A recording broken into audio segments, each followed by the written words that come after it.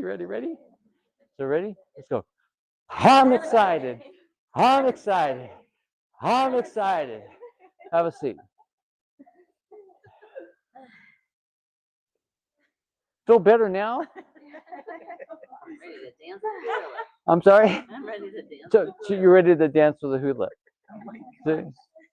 So part of the method, this is a non-conventional practice, but what it is, we put you to sleep, and I work with this nursing home, and we don't do the I'm excited part, but we do the tapping.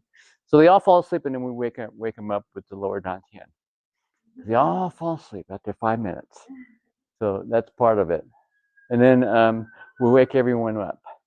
Let's just, but notice how your body feels now. Maybe the clarity and focus. See that? It took a lot of the mind chatter out. That's where you're talking about how fast the meditation and practice works, because it takes that mind chatter out so that you can focus in on doing and working the things that serve you the most. So you can do a lot of things. You can probably do more. Go out dancing. Like I enjoy dancing. Go out. I can dance till about 2, 3 o'clock in the morning. That's us. Oh, we got to go out dancing. Yeah, we gotta Okay, we got to go out dancing. I'll come back when I come back. Okay, when I come back, I'm scheduled to come back here on November 8th in Reno, and we go out dancing. It's kind of goofy because it's like my family kind of like hides and disappears and hides, and they don't want to know me. But any questions? We're in the end. How do you feel? Go ahead. Questions. I just wondering if you show us your Oh my gosh, that's so funny. No music. Put on a good song. Do you have a No, I'm on request? TikTok. I'm on TikTok. Look at TikTok. TikTok OG Energizer. It's called the OG. No, I don't have. I have these light up shoes. He needs his I have these. Yeah, I have light up shoes, and they light up. And is it So- specifically hip hop that you like? Yes, I like hip hop. They're talking about hip hop. We're talking about meditation. No, I'm just kidding. So yes, I took some hip hop dance lessons, and it's like that was kind of hard. But yeah, I'm still going back and forth and trying to do these videos. But go ahead. Go ahead. Question. And I know that you said that you're not really in the medical field. Right. I've been learning about trauma and the sympathetic nervous system. Trauma. And how the root chakra, it has to do with survival. Survival. Root chakra I've survival. also Yeah. learned that with the vagus nerve, by doing the deep breathing, you're massaging that vagus nerve, which is relaxing. It's going to your brain and it's relaxing that sympathetic nervous system. So it sounds to me like it has a lot to do scientifically with the relaxation of your trauma response, your fear response. I don't know the answer on that one. I was just gonna say, No idea. That's nope. Okay. I just work on. There's a medical doctor who can answer, or wherever, or someone who works in the chakra. I don't really reference anything, or so. We just work on clearing them. Scientific. It seems like they kind of go hand in hand. Yeah, it works. Because I felt like when I was doing that, I felt like the vocalization and the breathing felt like I was soothing myself, almost like I was my Right. own mother. Yeah, there's so much you can Google. I googled all these different things on meditation and the definition of meditation, but you can Google it. But I mean, all of it is a lot of it.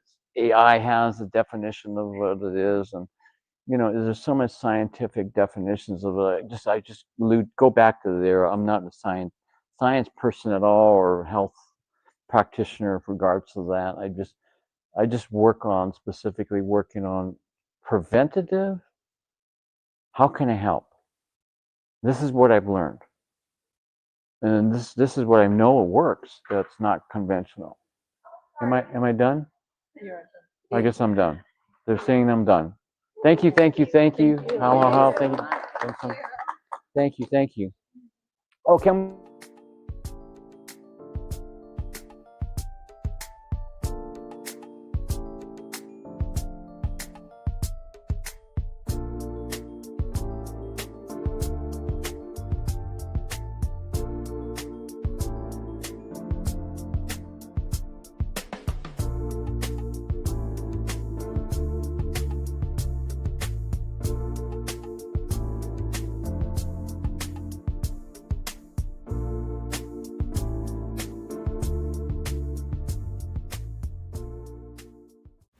Are you ready to experience real healing, body, mind, and soul? Introducing Becoming Whole, Healing with Francie Soito, a powerful new live show on SoulSearch TV. Francie is a Reiki master, psychic medium, and angelic channel with over 15 years of experience helping people and pets heal, receive messages from the spirit world, and reconnect with their true path. Every other Thursday at 6 p.m. Pacific, join Francie live as she taps into your energy field, connects with your angels and guides, and offers messages of healing, love, and deep transformation. Watch for free on SoulSearch TV, available online on Roku, Amazon Fire, Apple TV, and our mobile app. Want to receive a live reading or healing? Spots are limited. Grab your ticket now and receive a private Zoom link to join the session. Launching June 26th. Let the healing begin. Step into a new dimension of spirit, transformation, and connection. Join evidential psychic mediums Kelly Eckhart and Cheryl Murphy for Seeing Beyond, Living Transformed, a powerful new live show on SoulSearch TV. We go live Wednesdays at 4 p.m. Pacific, starting September 10th. Receive live psychic and mediumship readings, awaken your gifts, and connect to spirit in real time. Each week, explore deep spirituality, intuitive development, and conversations with luminary experts, healing, past lives, the afterlife, and more. Call in, ask your questions, and receive direct guidance from your spirit team. Watch free on SoulSearch TV or reserve your live reading now. Spots are limited on Roku, Amazon Fire, Apple TV, Android TV, and SoulSearch TV. Step into a sacred space with Ragini Mishra for Light Mirror Reflections, where every session becomes a portal to your soul, blending intuitive energy readings, name vibration decoding, and channeled messages from Babaji, Hanumanji, and the Divine Masters. Ragini guides you back to the truth you've always carried within. This is not just a reading. It is a reflection. Join Light Mirror Reflections every other Thursday at 6 p.m. Pacific, only on SoulSearch TV. Watch for free online or tune in via Roku, Amazon, Apple TV, and Android TV. Want to go deeper? Step into the Zoom room for a live personal reading and sacred soul connection. Come not to be told who you are. Come to remember who you've always been. Ready to awaken your gifts, heal your soul, and live transformed? Join evidential psychic mediums Kelly Eckhart and Cheryl Murphy every Wednesday at 4 p.m. Pacific for Seeing Beyond, Living Transformed. Receive powerful psychic or mediumship readings and soul messages. Watch free on SoulSearch TV or reserve your live reading spot today. Every other Thursday at 6 p.m. Pacific, experience Becoming Whole, Healing with Francie. Step into a sacred container of transformational healing, soul alignment, and divine messages. live healings on Zoom. Space is limited. And journey inward with light mirror reflections, soul-to-soul sessions with Ragini. Through meditation, chanting, energy messages, and guidance from the masters, strengthen your inner guidance and remember who you truly are. Join the Zoom room free or watch on SoulSearch TV. 3 powerful shows, 1 sacred space. Stream online, Roku, Amazon Fire, Apple TV, or our mobile app.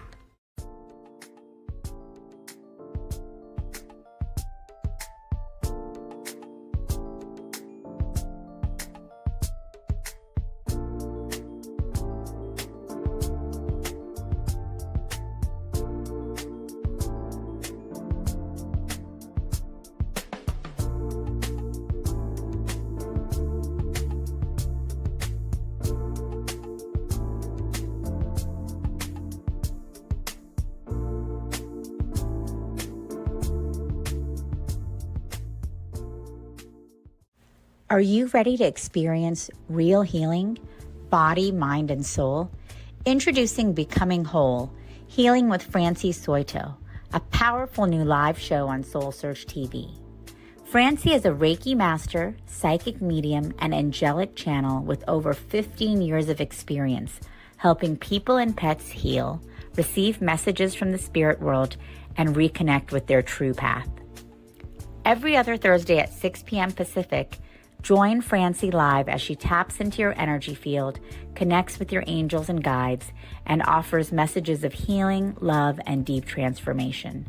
Watch for free on SoulSearch TV, available online on Roku, Amazon Fire, Apple TV, and our mobile app.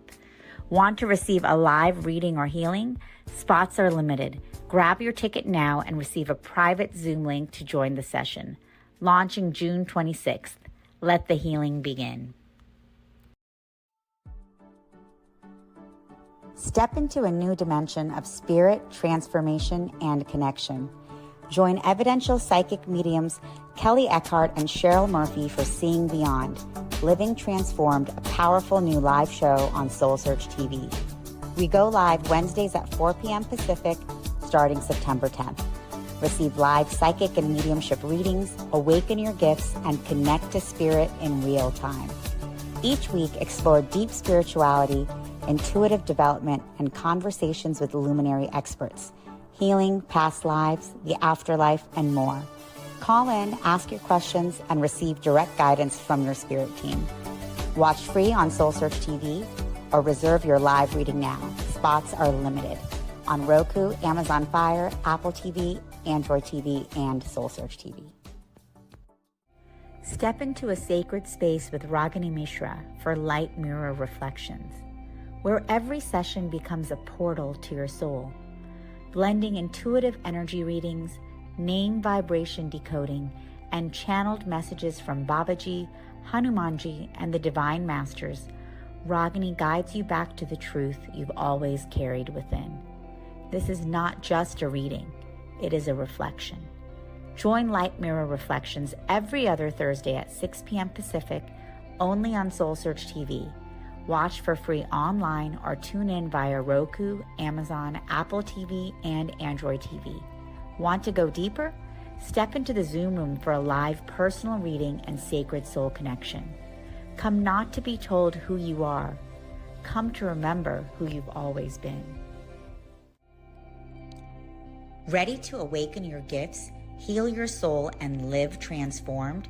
Join evidential psychic mediums Kelly Eckhart and Cheryl Murphy every Wednesday at 4 p.m. Pacific for Seeing Beyond, Living Transformed. Receive powerful psychic or mediumship readings and soul messages.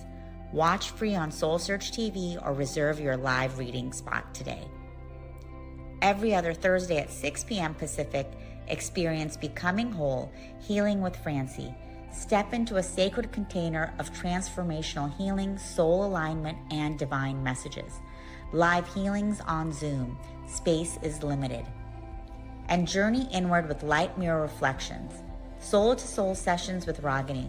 Through meditation, chanting, energy messages, and guidance from the masters, strengthen your inner guidance and remember who you truly are.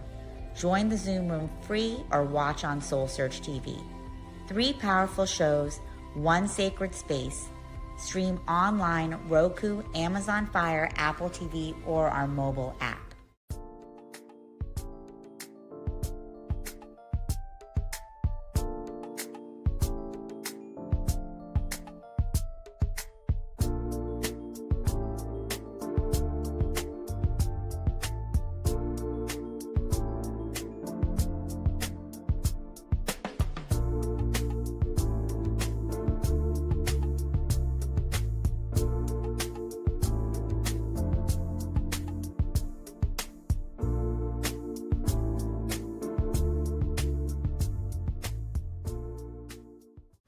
Are you ready to experience real healing, body, mind, and soul?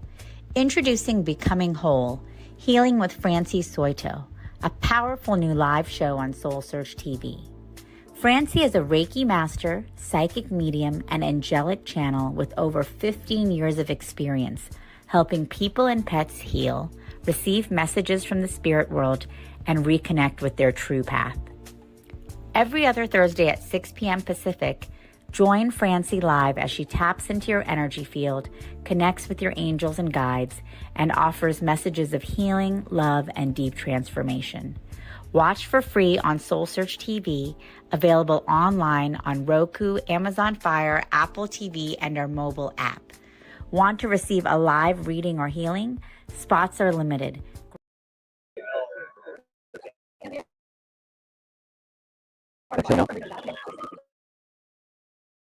Breathing in.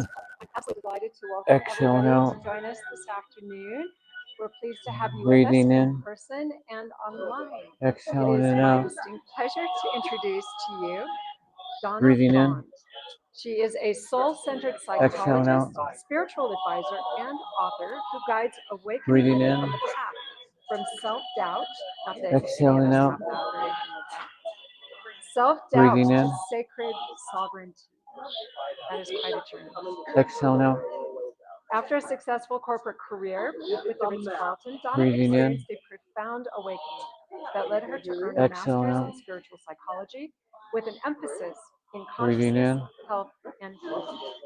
Today, Donna weaves Exhaling out. together Breathing in spiritual the heart area. psychology, the Exhaling out. gene keys, Breathing and in her the own heart and healing lung area. modality, Exhaling out. higher Breathing human in the vibration. lung and heart area. Exhaling out. Altogether, this helps Breathing others in the to lung and heart transmute area. exhaustion Exhaling out. into vitality and Breathing dissipation in the into lung and heart divine area. alignment. Exhaling out. She is also the best-selling Breathing in author the of lung and Ritual heart Wisdom, area. Exhaling out. Harness the Power of the Breathing in. Authentic You, and Breathing in the lung Queen and Bee, heart area. Embody Your Exhaling Truth and Live Fully Breathing in the lung Expressed. and heart area. Welcome, Donna. Exhaling out. Thank you very much.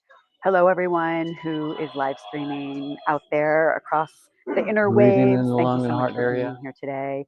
And for those of you who are here in person, come Breathing in the closer. lung and heart area. Let's come closer. Breathing in the lung and heart And area. I am Breathing going in the to lung lead and us heart in area. just a little bit of a Breathing in the centering chest. so that I can Spaces in center between all the myself cells in and the center chest. us, and we can connect Exhaling our out. hearts a Breathing little in bit all the spaces in the and have an chest. intimate conversation today. Exhaling out. Breathing in. Yeah, thank you so much for coming up Exhaling front. out. Breathing in.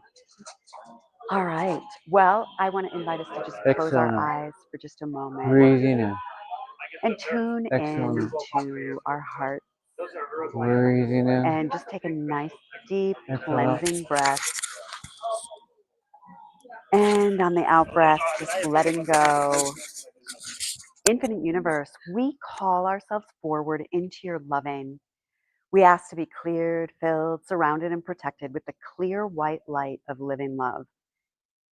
We ask that any karma, negativity, imbalance, any distress, discomfort, dis-ease, any energy or vibrational frequency that is vibrating at anything less than the frequency of divine loving that may be residing anywhere in our consciousness, mentally, physically, emotionally, subconsciously, or energetically, we ask that anything with a resonant frequency less than divine loving be lifted and transmuted at this time, taken to the highest realms of light and sound, and dispersed back into the nothingness.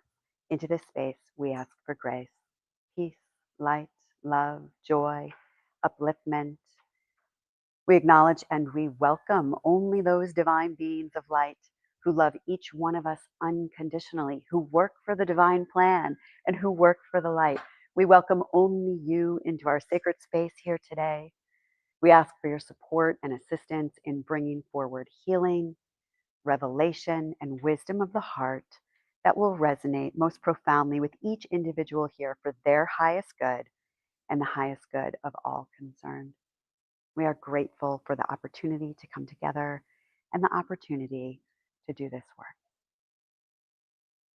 So be it. Thank you, everyone. Thank you for bringing your attention back to the room. I'm Donna Bond, and I spent 28 years in corporate land, I like to call it. And I had a spiritual awakening at the age of 44, which was how old my father was when he died. And so suddenly I was in a very big rush to figure out what my life was all about, what was I really doing here on planet Earth, and how could I make a greater contribution to the world. And so I left corporate land and I became a spiritual psychologist. I enrolled myself in a master's program in spiritual psychology with an emphasis of consciousness, health, and healing on the advice of a psychic. It was a little bit crazy. It made absolutely no logical sense in my life whatsoever. But I had always had this thread running through my life of spirituality and metaphysics and psychology, and I loved it. But what I didn't realize at the time that was a breadcrumb. It was like a little trail of breadcrumbs that was leading me to a more important work in the world, to my destiny, really. So today I'm going to share with you about spiritual curriculum, because I've been doing this now for a decade, and I became a guide for the gene keys, which I'm not going to actually go down a rabbit hole with the gene keys, because I really want to talk about spiritual curriculum today. And what is spiritual curriculum?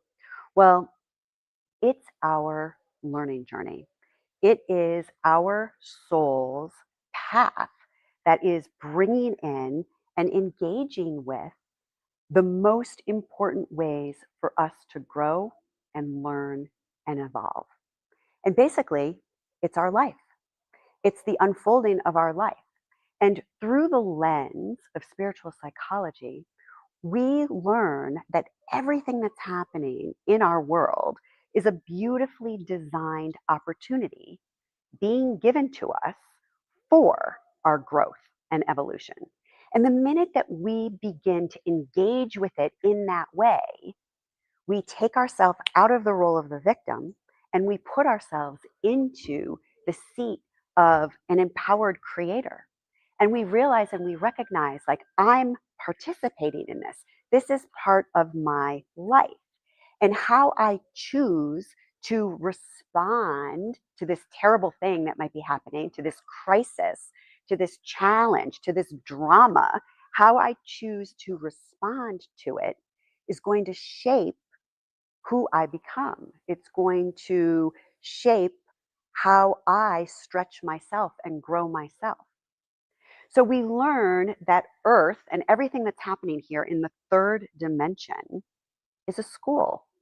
Gary Zukav actually was the first person to coin that in his book called The Seat of the Soul, which came out in 1989. And I remember being on an airplane and I was reading this book, and I couldn't believe that somebody had written down these things in this book. And I was elbowing the guy next to me, and I was like, can you believe that somebody wrote this down in this book? It was so exciting to me.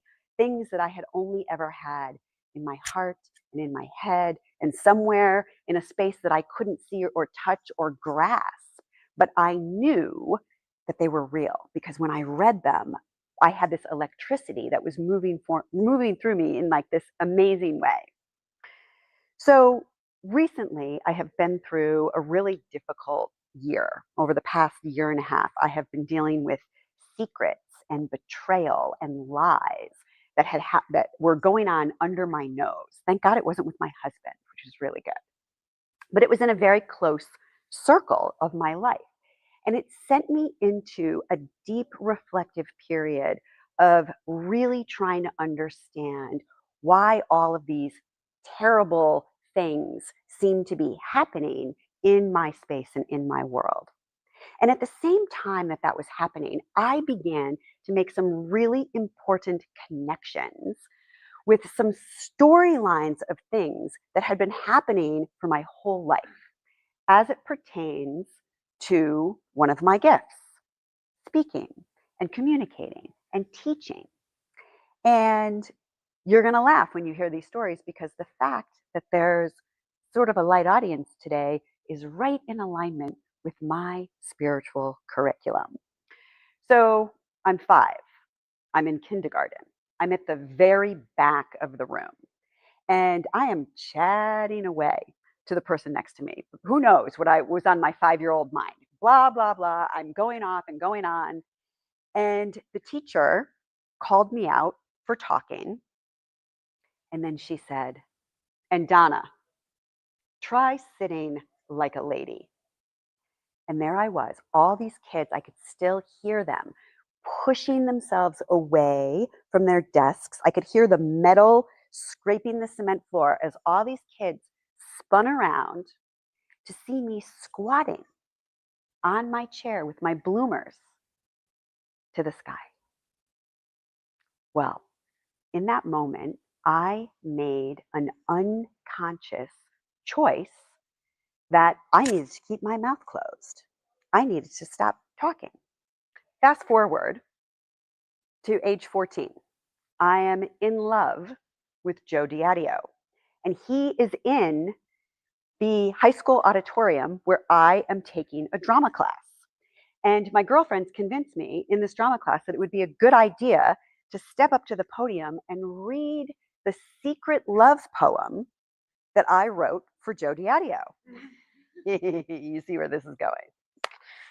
Everybody laughed. Everybody knew that this was my proclamation of my love to Joe Diadio. The shame was activated again, right? That shame came back forward again. And this time, it wasn't just about keeping my mouth closed. It was about keeping my heart closed as well.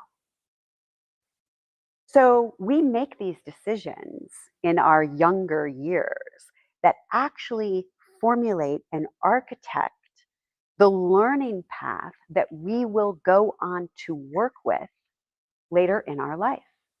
But we don't realize this.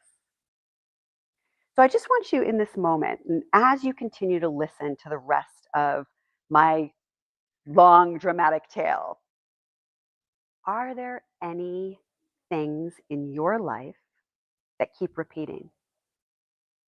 Anything that, gosh, maybe the players have changed or the geography is different, but there's some sort of similarity about this scenario that is happening that feels familiar.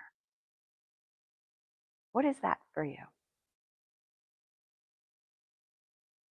Yeah, just bring that to mind for a moment. Just like be in that contemplation.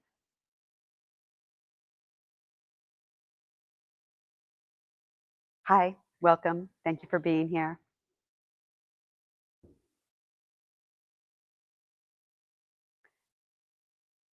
So fast forward again. I make it out of high school. I become a corporate marketing executive. And I managed to fly under the radar quite a bit as it pertains to speaking to large groups and speaking to audience members. I had to show up at employee orientation for human resources and talk to the associates at the hotel. But I managed to fly under the radar. And as I'm pursuing my master's in spiritual psychology, there's something that is bubbling up inside of me that I just can't keep contained anymore.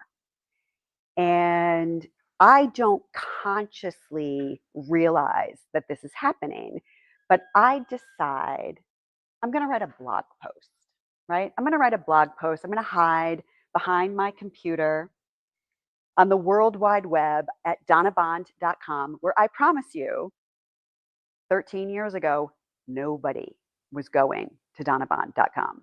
Nobody was going to see this blog post, right?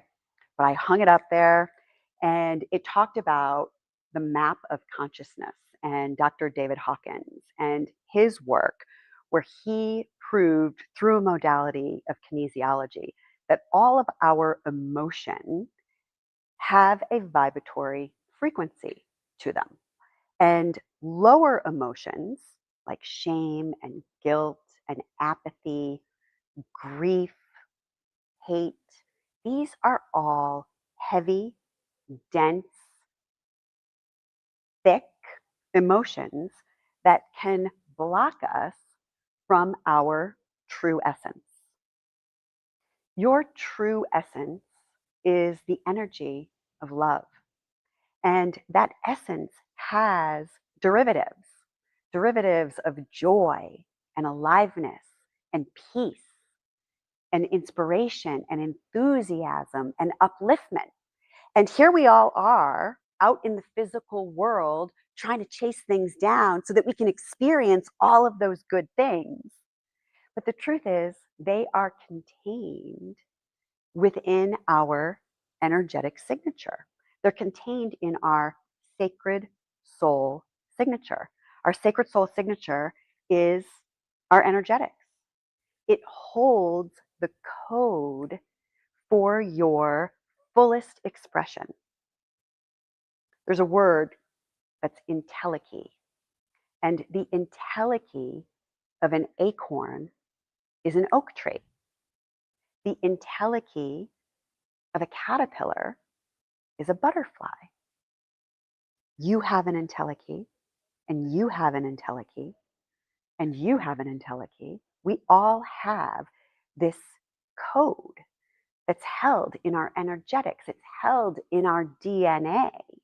And the more that we can activate that code and bring that code to life, the easier it's going to be for us to realize our fullest expression of who we have come here to be, to do, to have, to give, to share, to contribute to humanity. Because every single one of you is here to make a contribution. Whether you believe that to be true or not, it's true. We're all here to contribute something to the whole. And so the more we're willing to get out of our comfort zone and activate our gifts, the easier it's going to be for us to realize them, to bring them forward. They're all held in this sacred soul signature. The way that they get activated is moving through your sacred soul plan. So more on my sacred soul plan. So I hang up this blog post and I'm talking about this work. And I received an email from the Hawkins Foundation saying that they were going to sue me for $100,000 if I did not take down that blog post, because the map of consciousness is trademarked and I had apparently no business talking about it. So I complied, of course, took my blog post down right away, even though I had a link to their website with full attribution and disclosure and the whole everything. So that happened. A little strange. Yesterday, Donna Hartley was in here showing that same graphic of this consciousness illustration, and she probably hasn't received an email from them. But this is part of my spiritual curriculum. So life is going on. I'm getting a little bit more courageous. I'm attending shows kind of like this one where there was much smaller levels of audience, and I would show up and give a talk. And I was giving one of my very first talks, and this woman came up to me and she said, "Who are you giving the talk for today?" And I thought that was a little bit of a strange question. I said, "I'm giving the talk for the people who will be in the audience." She said, "Oh, that's too bad." I said, "What is she talking about?" She said, "What if you were giving that talk for yourself?" And I was like, "Well, that would be pretty selfish, wouldn't it?" So she left. I went and gave the talk, and there were, I don't know, maybe 6 or 8 people in the room. And as I was sharing, I suddenly got what she meant. I suddenly knew that I have this song that I have to sing. And you can sing the song with me, or you don't have to. If you want to sing the song with me, come on, let's go. Let's sing. I love it. Let's sing together. But if you don't want to sing the song, it's okay. You do you. Doesn't matter. I have to sing this song. I have to go to the top of the mountain and shout this from the rooftops because it's coming through me and there's nothing that I can do to stop it. And if I try to stop it, my life is going to go out of balance, which is where it was before I got myself on this path. So then I published an article in a magazine, in Radiance magazine in Orange County, California. And the article was called Push My Buttons. And it was all about projections and how we project things out onto the physical world because we can't or don't want to deal with them within our own consciousness, within our own psychology. And in that article, I spoke about a lot of the things that I learned when I was pursuing my master's degree, earning my master's degree at the University of Santa Monica. But I neglected to cite them and cite the work of Drs. Ron and Mary Holnick, the professors there. So now I get an email from my professor slapping my hand saying, you're going to talk about all these things that you learned at the University of Santa Monica. We would like a little bit of credit, please. Well, the wash of shame once again has come over me like a wet blanket, right? And I am really at this point between we're going to sue you for $100,000, between all of the things that have happened on this breadcrumb trail, I'm thinking I should just throw it in. I should just give it up, go back to my corner, stay in corporate land, right? I was completely humiliated. But something very important happened at that time. What happened was I got mad because I earned a master's degree and I want to talk about these things. And if I don't talk about these things, then, like I said, I'm going to go out of balance in a really big way. So that anger was a very important propeller that was happening inside of me. Because on the scale of consciousness, when we look at the lower frequency emotions and the higher frequency emotions, there's a very important threshold that we all have to cross, which is called courage. And we cannot fulfill our destiny. We cannot activate our sacred soul signature without being courageous. And being courageous is going to require us to get out of our comfort zone. It's going to require us to do some things that maybe we don't know how to do. We're going to have to figure it out as we go. Or it's going to require us to ask for help. Or it's going to require us to do some things that we've never done before. And this is what builds courage, right? Because we're stepping into the great unknown. We're stepping over the threshold of what it is we think that we know into something that we don't have a clue about. And that builds courage. So this is what happened with me is I got really courageous, but I also really started tuning in to this pattern. Like, this is crazy, right? This is crazy that I'm receiving threatening notices from an organization saying they're going to sue me, and I'm receiving a slap on the hand from my professors. So I was really starting to become aware of this curriculum. So my next question for your contemplation is, when have you felt most alive? When have you lost time on something that has enlivened you, inspired you, that has breathed life through you in a way that was undeniable.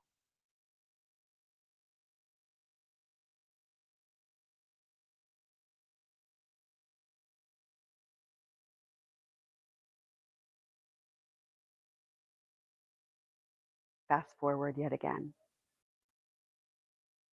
I'm on to the pattern. I see it, I know it, it's definitely happening. And there's 200 people in an advanced spiritual psychology class that I was in. And people have been sharing for over an hour. And we're all on Zoom and everybody's got their yellow hand up on the Zoom. And there's 5 minutes left before lunch.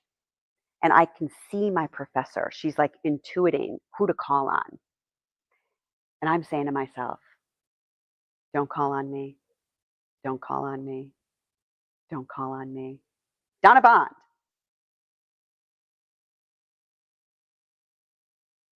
Same thing happened that always happened in front of the large audiences. I completely lost my footing. I completely lost any clue of what it was I wanted to share or was called to share. Everything went completely blank. But that day, something very important happened. I stayed with myself. I didn't abandon myself.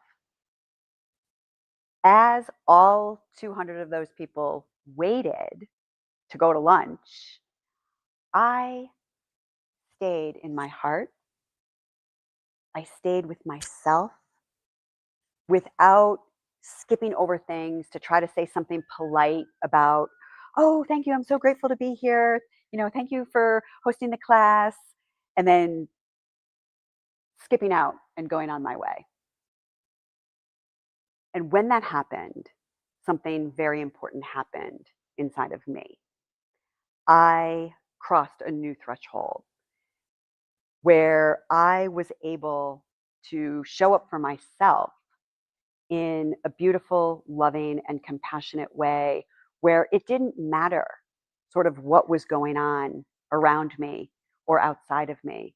And when I decided to become my own supporter, there was a change of energy inside of me and a shift that allowed me to step even more fully into my gifts.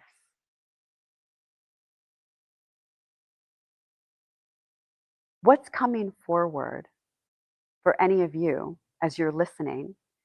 Have you seen any patterns sort of present themselves in your consciousness as I'm sharing?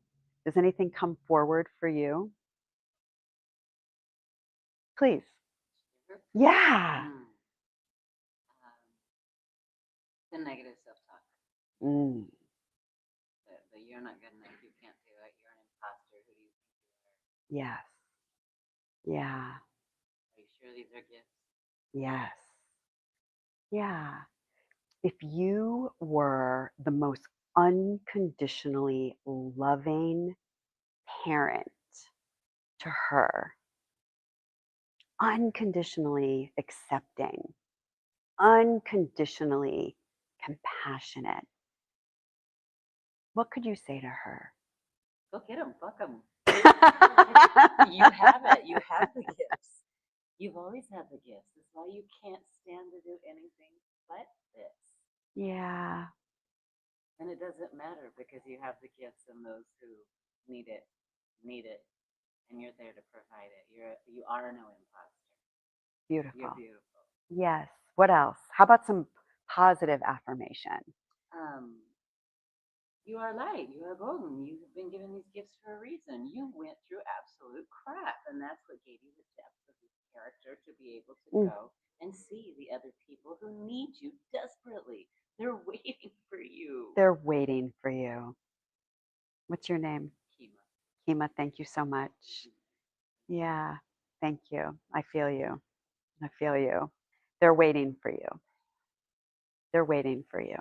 What's one thing that's in your way? Me. Self-doubt. How can you be your own cheerleader, your own self-supporter? What if you were on the sidelines for yourself, saying, I got your back. I'm not fucking going anywhere. Oh, I hope that's okay on the live I stream. did it first year. Sorry. I started it. What could I say? It's real. What you have is real. Nobody can tell you you're an imposter because it's absolutely from your heart and soul. Yes.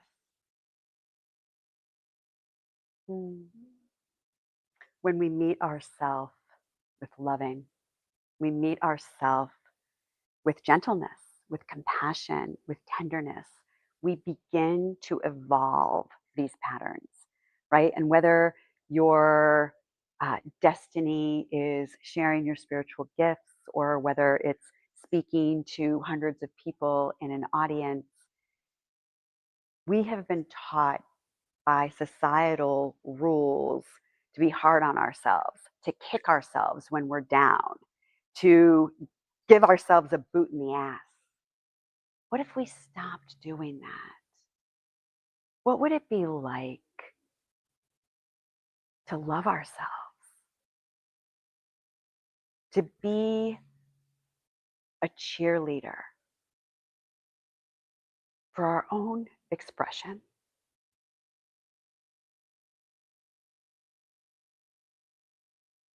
Who else would like to share? Be courageous. Come on, I'm up here crying because my heart is open. And that's where I want it. That's where I want it.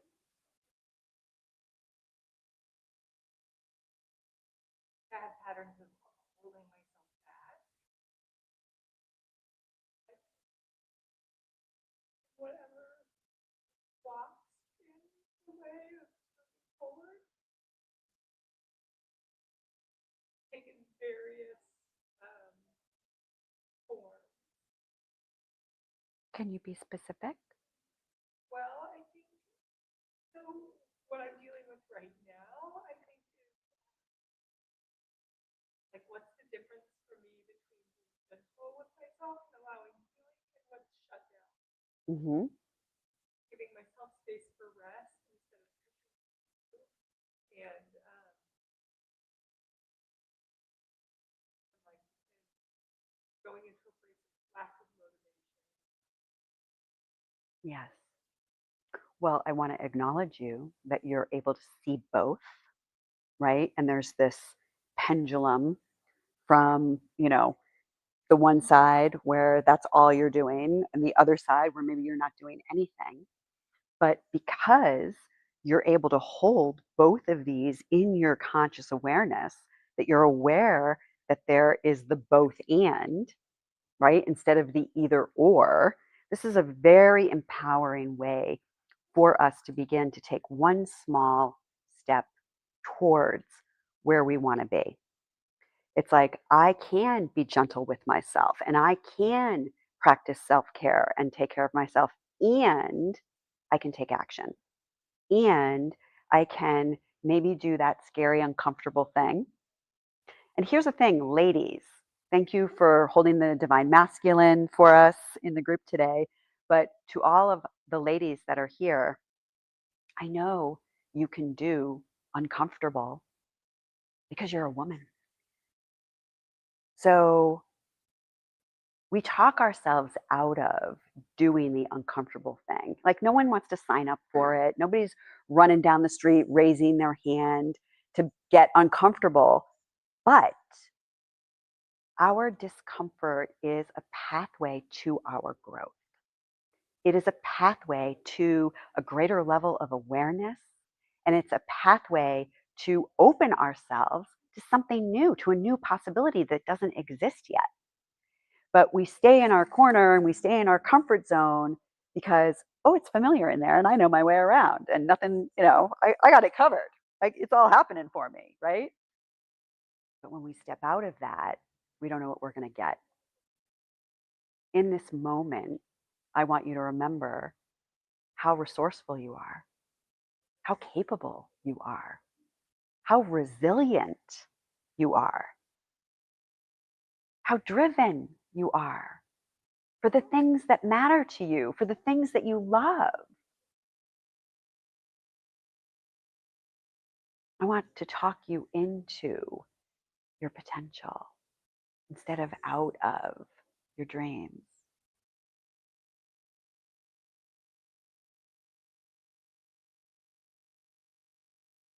Thank you for sharing. If there was one tiny little step that you imagine you could take, what would that be? So that we can be your witness. Gentleness, because I think I'm taking lots of big steps. Oh, okay. I hear you, and I hear that. And I hear that. And we all remember together that there is a divine universal consciousness that is unfolding around us. And I always tell myself, I'm not smarter than the universe, right? Like that there is a divine plan unfolding around me. And you just don't have all the information yet. You know, there is a divine plan underway all of the time. Even when we get into our narrow view and perspective, thinking it's only this little thing when there's really so much more coming together. So trust that the timing is Spirit's timing, right? It's Spirit's timing. And it's all perfect and it's all gorgeous. And this is the thing that we get to look behind ourselves and begin to connect the dots. Has this been helpful to understand sort of how to map your curriculum? So I use the Gene Keys, which is a beautiful system of living wisdom. It is a system and a transmission that came through a gentleman by the name of Richard Rudd. And if you want to stop by my booth over here, I can tell you more about that system. But I offer a soul mapping session.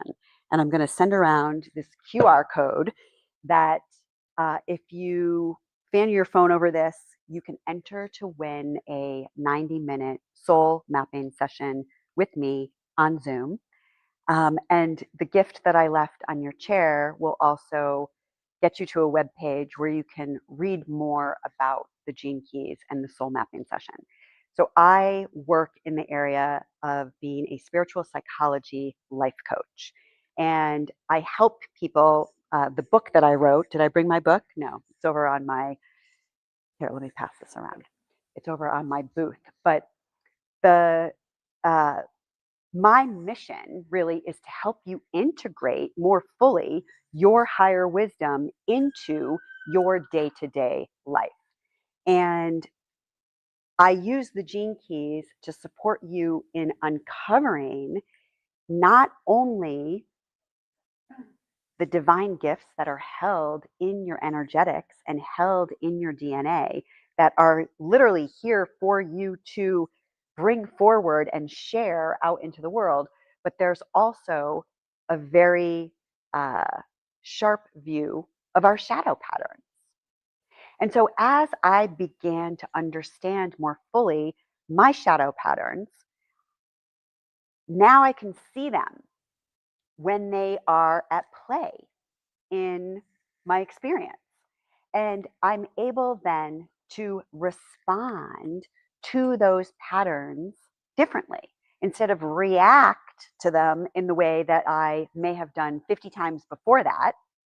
Now I'm able to relate to it differently.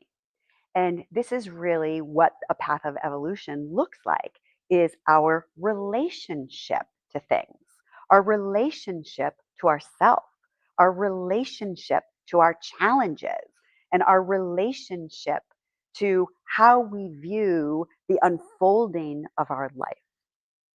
And the more awareness that we bring to that, the more fun we're going to have, the more good juju we're going to experience, because then we are opening ourselves to being a receiver in life instead of being a defender and being on the defense all of the time.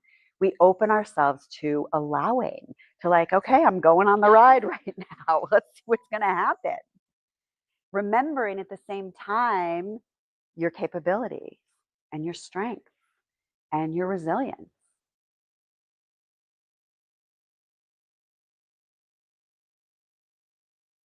Is there anything else that anyone would like to share, or any insights that you're having that you'd like to voice?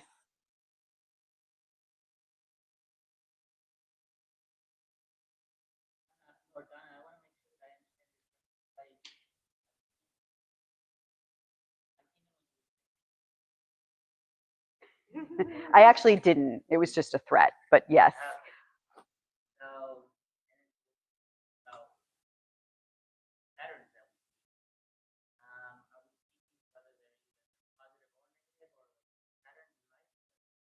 Yes, that's a great question. So, are our patterns positive or negative, or how do we see them? So, I told a story about a breadcrumb trail that really was a pattern of my authentic self expression getting repressed in one way or another. And our patterns show up both in the positive and in the negative. And that's the way, because that's the wholeness of life, right? The allness of life is the positive and the negative. It's the good and the bad. And when we can get our arms around all of that, then we are operating from a place of wholeness.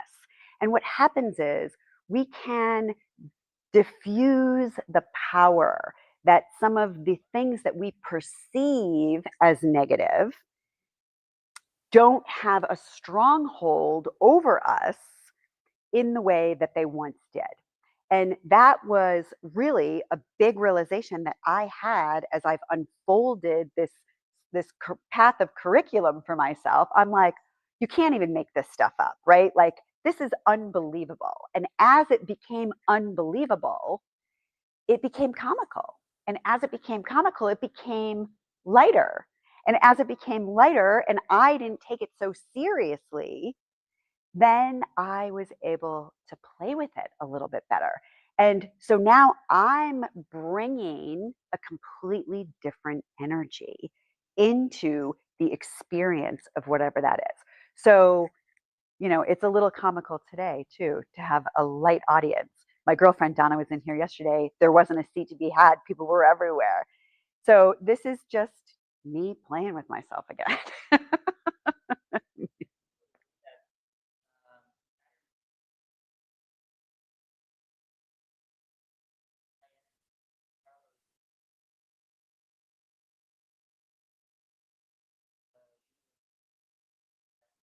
Is that how you experience it?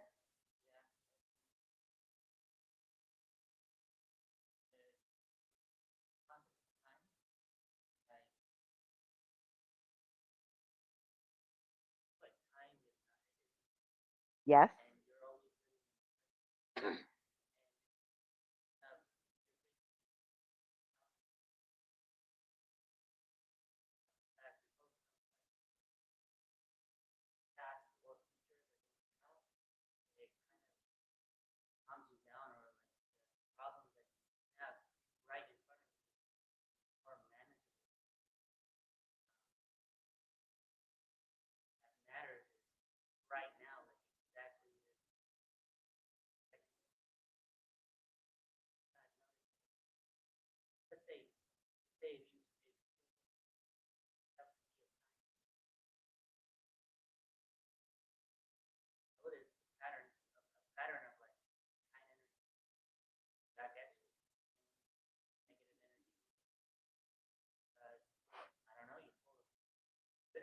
What's your name? Juan. Thank you, Juan. I'm going to just repeat what you were saying for our viewers on the live stream. So Juan is talking about the law of giving and receiving.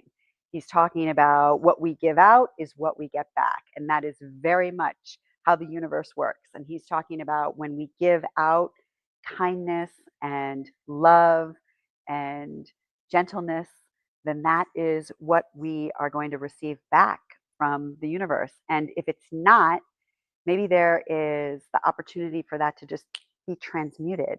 And we are unaffected by it because we're holding a higher or a different vibration that is going to diffuse anything lower that might be around it. Does that feel accurate? Yeah, thank you so much. And yes, that's beautiful wisdom. You're filled with wisdom. Thank you. And I understand what you say. Art is open. I totally understand that. Put my dog down. I'm so sorry. It was a beautiful moment. I hired a veterinarian.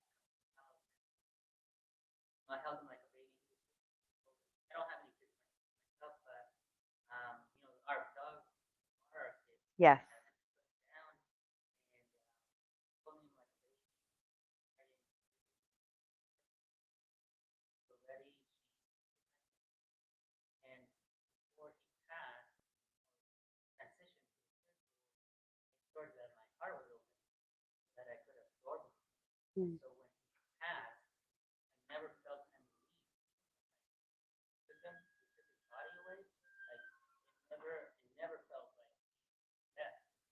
And so to this day, I try to or I want to kind of miss him sometimes, but I can't because I start thinking about missing him.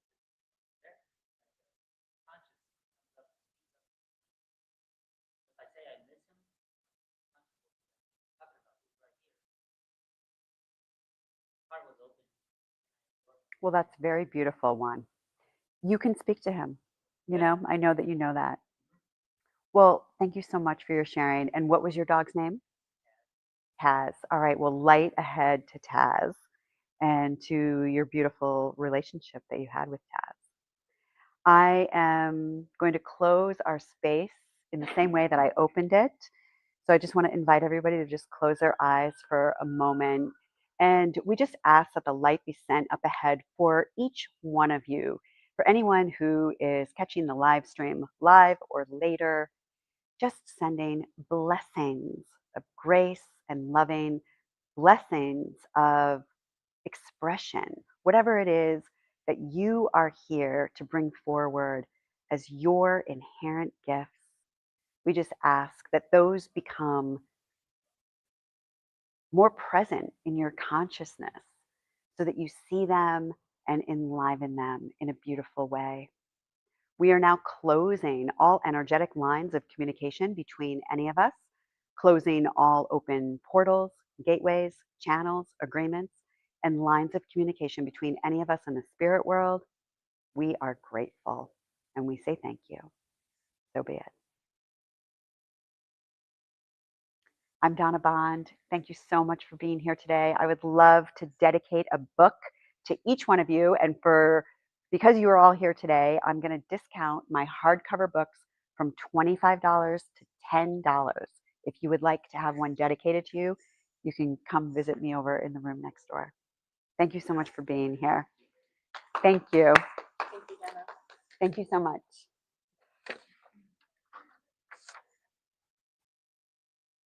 And where is my QR code thingamajig? Ah, perfect. Thank you. Oh yeah, please. Wand away. I'm going to leave these for the next person.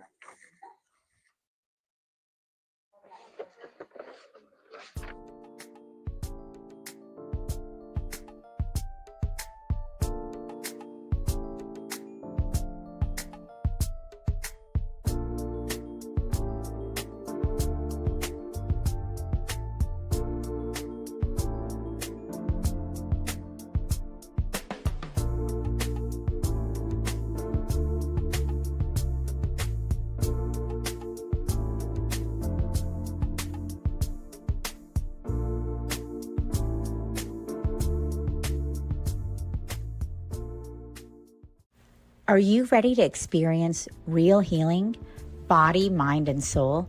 Introducing Becoming Whole, Healing with Francie Soito, a powerful new live show on SoulSearch TV.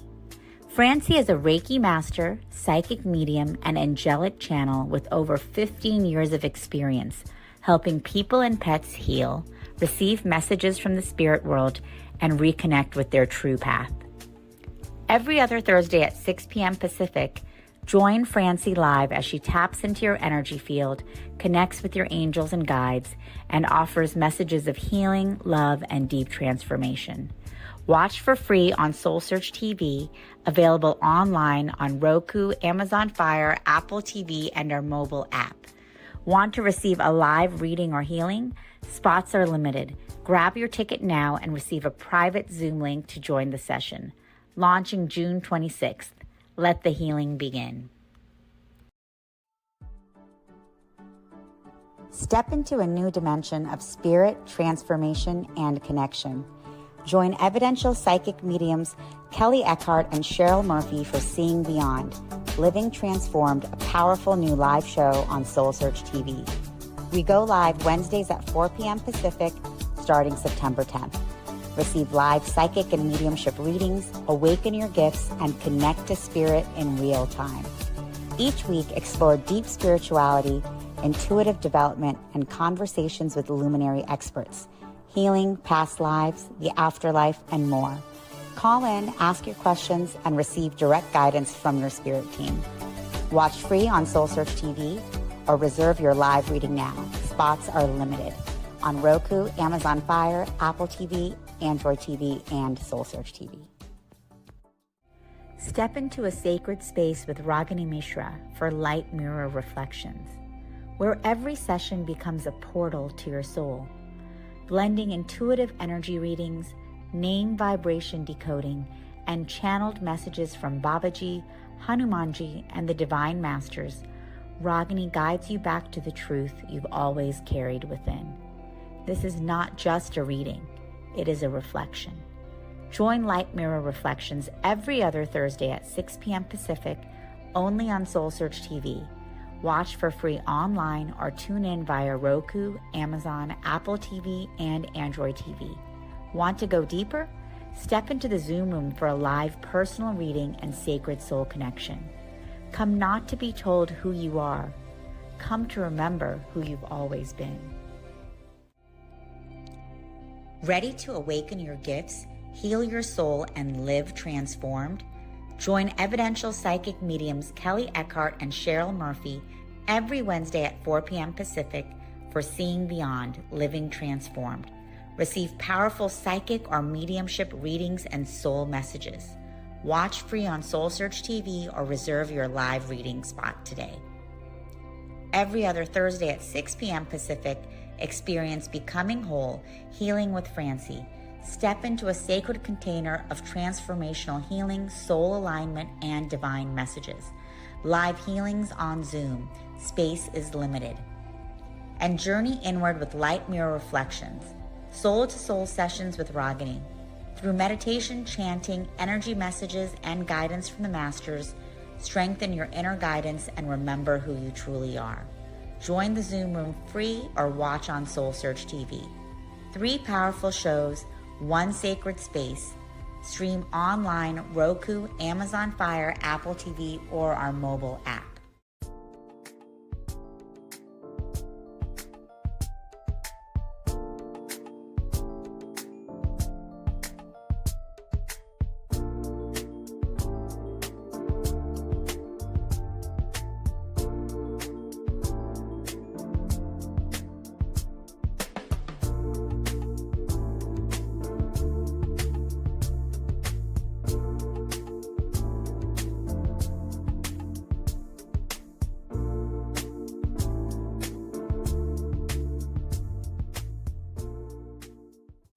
Are you ready to experience real healing, body, mind, and soul?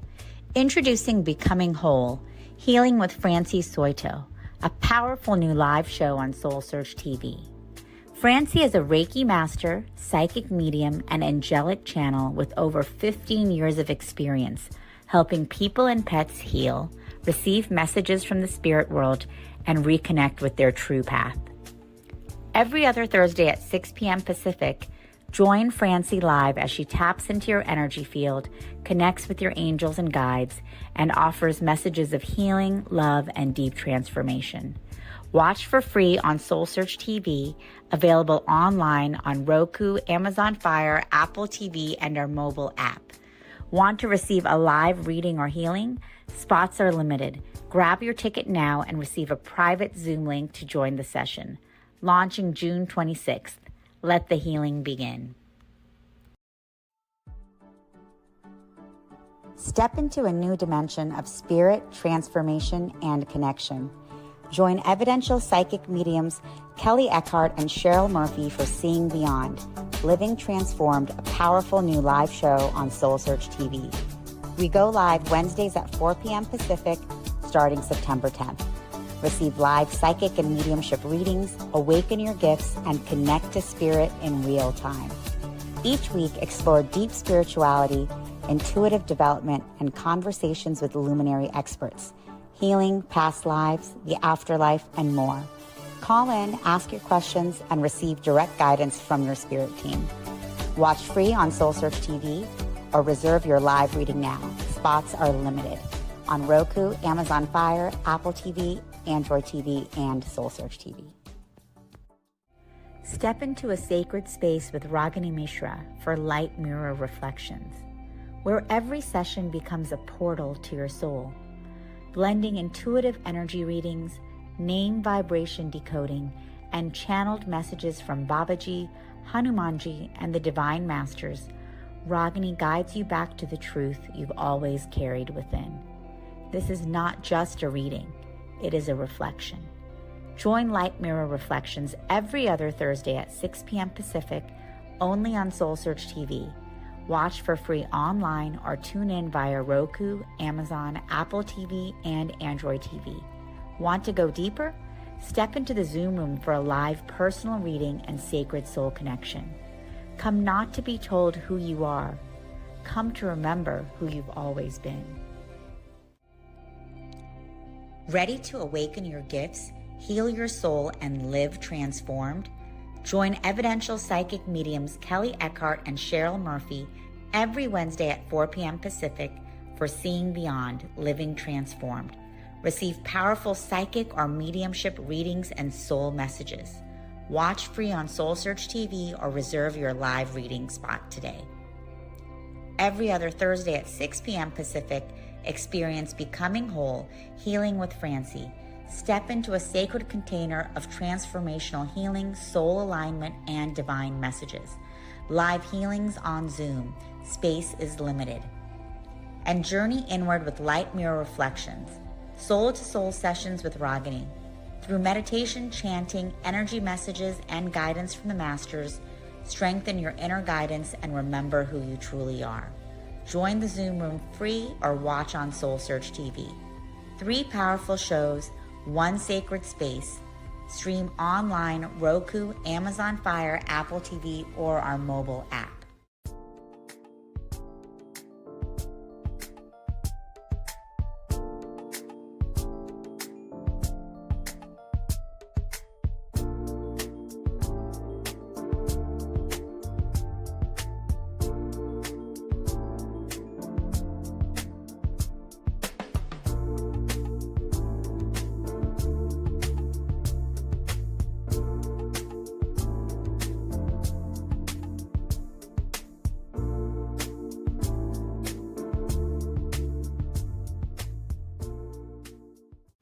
Are you ready to experience real healing, body, mind, and soul? Introducing Becoming Whole, Healing with Francie Soito, a powerful new live show on SoulSearch TV. Francie is a Reiki master, psychic medium, and angelic channel with over 15 years of experience helping people and pets heal, receive messages from the spirit world, and reconnect with their true path. Every other Thursday at 6 p.m. Pacific, join Francie live as she taps into your energy field, connects with your angels and guides, and offers messages of healing, love, and deep transformation. Watch for free on SoulSearch TV, available online on Roku, Amazon Fire, Apple TV, and our mobile app. Want to receive a live reading or healing? Spots are limited. Grab your ticket now and receive a private Zoom link to join the session. Launching June 26th. Let the healing begin. Step into a new dimension of spirit, transformation, and connection. Join evidential psychic mediums Kelly Eckhart and Cheryl Murphy for Seeing Beyond, Living Transformed, a powerful new live show on SoulSearch TV. We go live Wednesdays at 4 p.m. Pacific, starting September 10th. Receive live psychic and mediumship readings, awaken your gifts, and connect to spirit in real time. Each week, explore deep spirituality, intuitive development, and conversations with luminary experts, healing, past lives, the afterlife, and more. Call in, ask your questions, and receive direct guidance from your spirit team. Watch free on SoulSearch TV or reserve your live reading now. Spots are limited on Roku, Amazon Fire, Apple TV, Android TV, and SoulSearch TV. Step into a sacred space with Ragini Mishra for light mirror reflections, where every session becomes Tech check, tech check, tech check.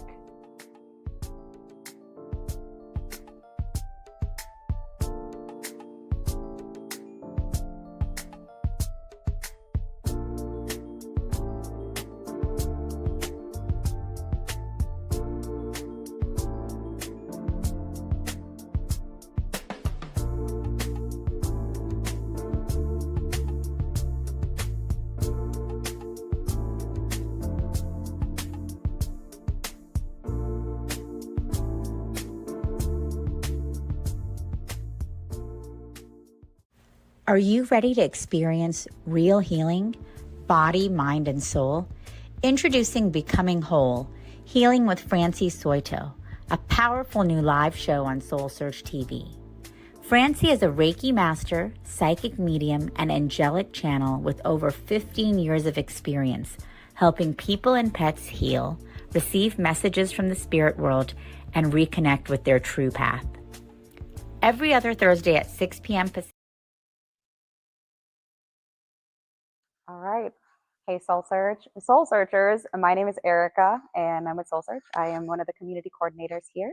And basically what that means is that I get to help plan and coordinate these amazing events and curate this experience that you all get to have this weekend. And, SoulSearch goes so far beyond the expos themselves. They're a great spiritual hub and a great space for people to come in and learn from several different practitioners, learn about new tools, new services, as well as products and anything that you get to take outside of the expo as well. So thank you guys all for coming, for showing up for yourselves, and also for building, onto this community. What inspired, this presentation or this sharing circle was really about just how we're able to come here, several times out of the year, but then that real magic also has to continue outside of the expo. So I kind of wanted to just do a little bit of that, and I'm going to do a little bit of grounding here. So if everybody online and here wants to just kind of settle in and take a big breath and let it go. Amazing. Well, it's been such a joy, watching our community grow and just seeing familiar faces return time after time, new friendships being formed, and just even watching some of our attendees who have come and have become practitioners themselves. So this kind of gives everybody the ability to connect with people and realize that even though everyone is on their own spiritual path, you're also not alone. You do get to walk it along with other people that are also doing the same. And so I set out some oracle cards. And so I'm going to grab some of those just so that I can also show our online audience one, just in case if everybody wants to kind of have an intention. And so, all right, so this is what everybody else gets. So if you're watching this online, you get unique. And what this says is, There is nothing and no one in the universe like you. Trust that your desires and perceptions are the right ones and hold on to what is right for you. And I realized that I myself did not get to select one today, so I'm going to do the same. And awesome. So if anybody else resonates with this, I got soar. And it's let yourself feel the big magic that is in the essence of your being. You are lifted and gifted as you let go and fly. I love that. I kind of want to go around and share share what everybody else has also received. Would you mind sharing? What is it that you received today?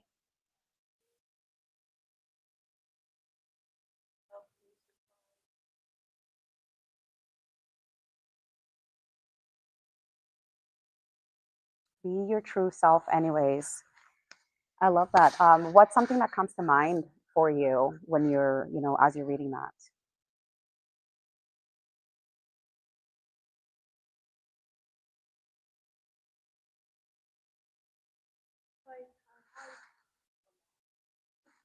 You feel that you hide a lot?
Yeah, I think that that's a perfect one for, what you're explaining, because you're mentioning that you feel, you feel that you can't fully be yourself, but then there's also that deep desire is what I'm hearing from you, that there is that deep desire for you to show up as yourself for every single situation, and not having to kind of figure out and nitpick every situation and be like, well, I'm going to be this person because this is what the situation calls for.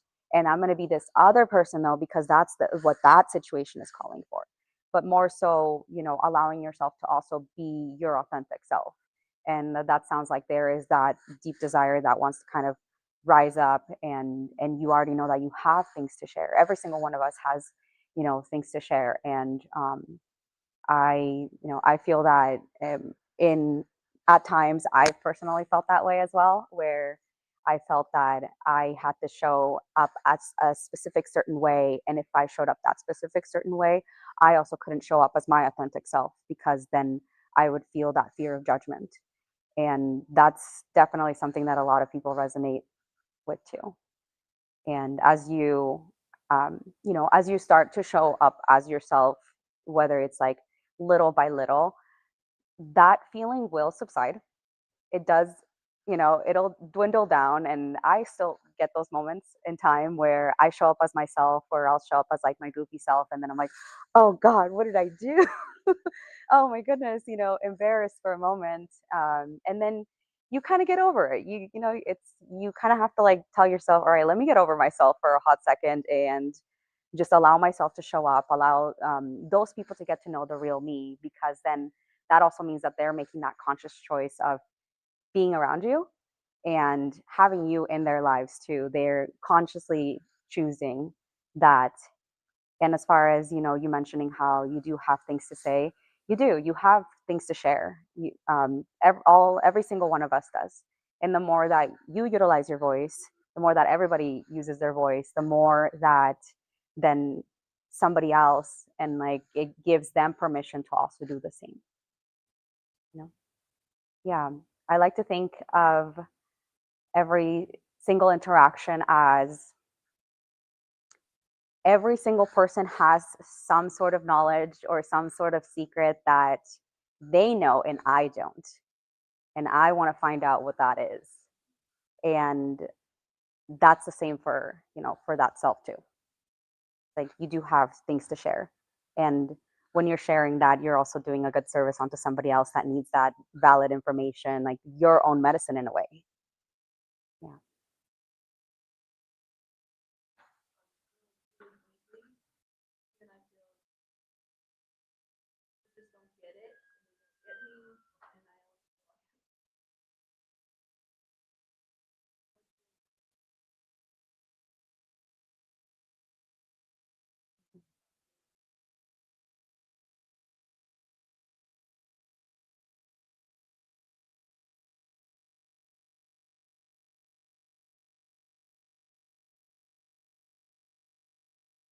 Yeah, no, I think that's a great reflection. And in that reflection, then you'll be able to understand how to move forward too, right? And that means just start sharing, be your goofy self, and say the things that you need to say, understanding that maybe somebody else needs to hear that.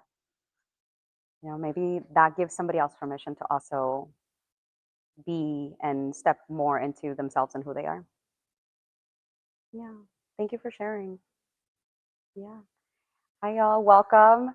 So I wanted to let you know that I have some oracle cards up here. If you guys want to pick one and set the tone, this is definitely more of a sharing circle. So we're all kind of sharing a little bit. And right now we were kind of sharing a little bit about our intentions.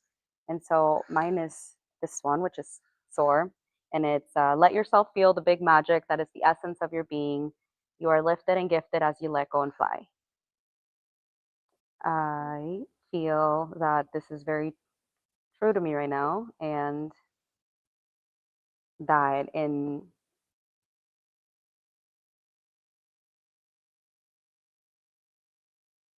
it's kind of that for me personally, it kind of lets me know to just spread my wings, to just do the things, and even if they're scary, to trust that all is going to be okay.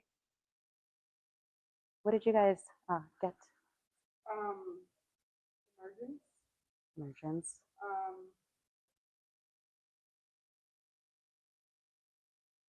Transitions can be challenging, but remember your beautiful wings. They're there to lift and transform you.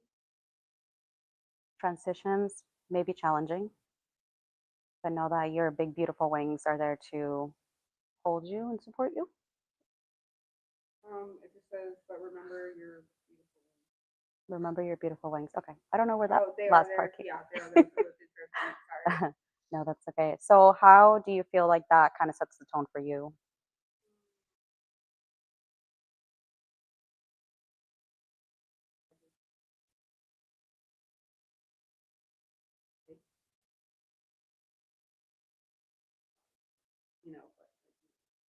Yeah. Like in the universe, like Yeah, absolutely. Like walk with more confidence within yourself. Like take that step forward and understand that your foot's there to catch you. And then that next one, or as an analogy, at least. That's beautiful. I love that. What about you? Says, allow the child in you to enjoy your experiences today. Feed your soul with happiness.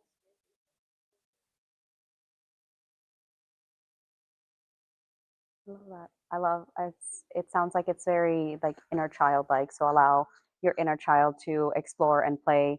And that's kind of also the tone of these expos, right? Allowing yourself to be curious and to walk around, to bring that childlike inner self out, to talk to people in general. And as far as I know, kids usually will just talk to anyone and everyone, and they do it without a filter. They'll just like go up and start talking to somebody, or maybe compliment someone, or whatever kids do. They're attracted to like the shiny thing. Sorry. Not have that fear and worry. Yeah, it's that as you grow older, we sometimes forget about that, and we forget about that childlike nature. So I love that, like it's like giving you permission to return to your fun self. And also your outfit is really fun. So you have these like beautiful glasses. Are those diffraction glasses? Or I haven't actually tried them on yet 'cause I'm scared. Oh, that's awesome. Those are fun. I Those ones are good ones. Oh, these are really cool. These are good ones. Yeah. I mean, maybe if you walk around a little bit too much with those, they might be a little bit much, but Like, reflect off of them. those are really fun. Yeah, see, you gotta have that. No, those are super fun. And so did you guys just get here or were you guys here this weekend? You just got here? Okay, welcome. Yeah, I had coffee into it. Super excited. Yeah, absolutely. So it's going on till 6 p.m. So you have plenty of time for exploration. And as you're both just getting here and you're kind of, setting the tone for yourself by just jumping into like a share circle. And I love that. So what attracted you to, what brought you here? Curiosity? Yeah. I love it. And what about for you? Were you here yesterday, by the way? No? Okay.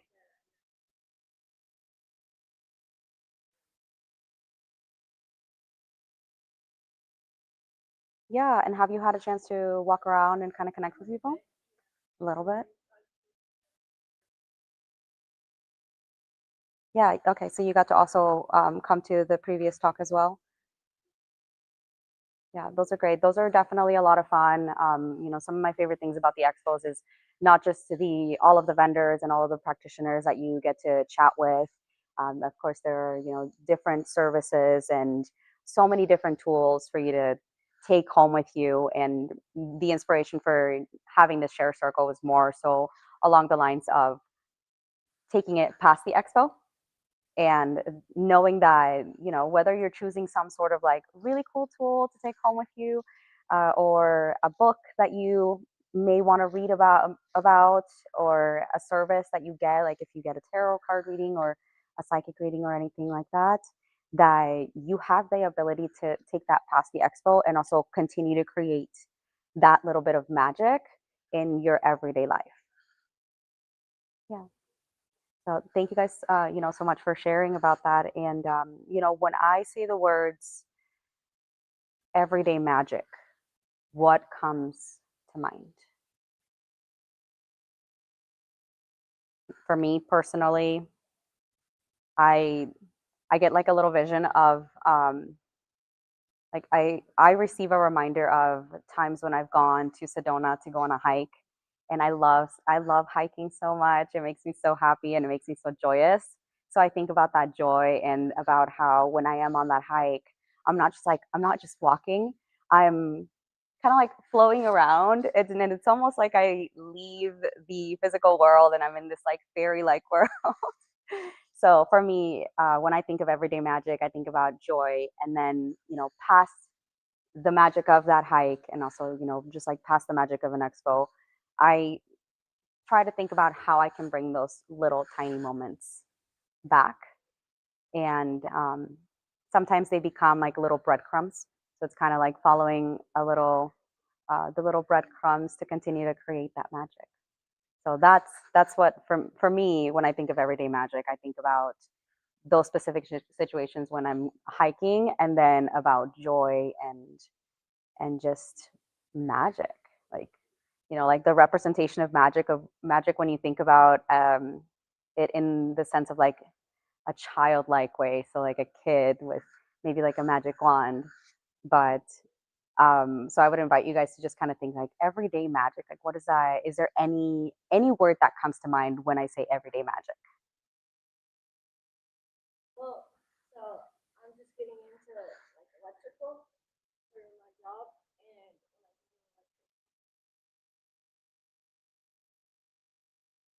Electricity. Mhm. so like and when you get, I don't really know too much about it. Into it, it's like it blows my mind. Yeah, and I love how you're kind of connecting both of those, right? You're connecting a concept that you're already familiar with in your everyday life, like electricity, like physical electricity, and then also kind of, bring some magic into that. It's like currency, flow. Yeah. And I feel like I kind of align Yeah. You feel more aligned with with your it's like a purpose. step to get to a way to fulfill my actual. Yeah. That's beautiful. And I love that you're like aligning with that, and that you're noticing that that's something that's leading you on your path as well. Yeah. Thank you for sharing. What about anybody else? I kind of art, Art? like anything, like creating anything. But yeah, I used to like art. You mentioned that you used to do art, and what Like made not a you lot, but just like okay. for fun, you know, Art for fun? drawing,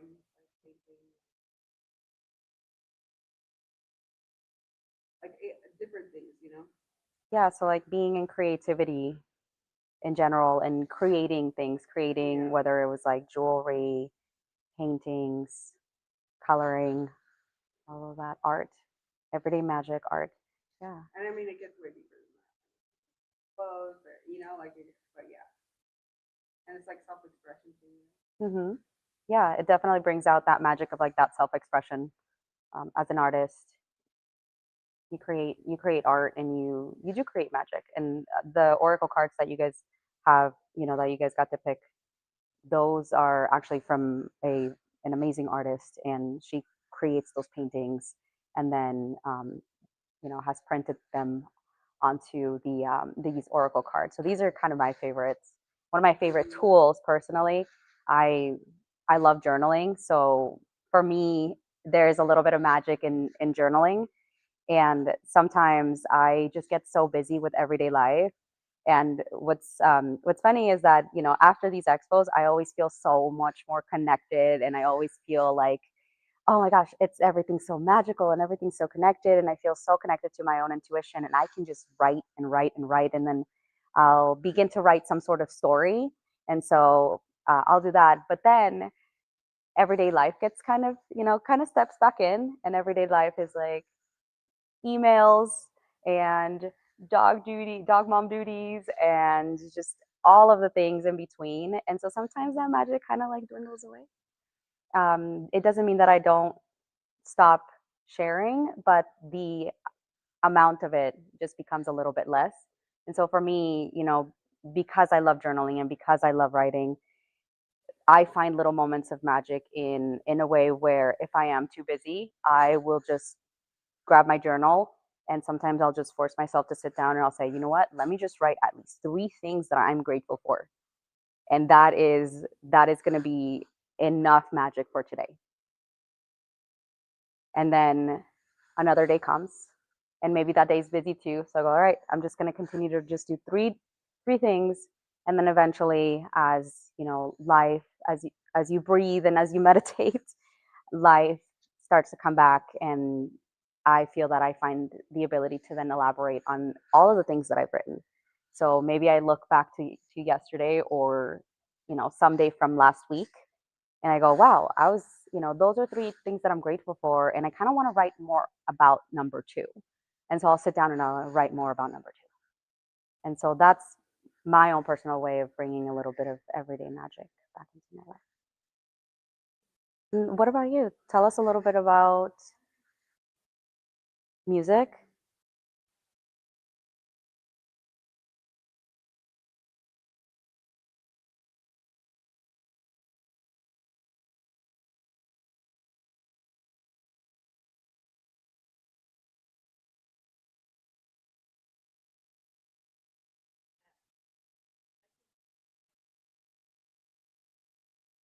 Yeah, singing, writing music, and you feel that that's the way that you have that ability to express yourself more.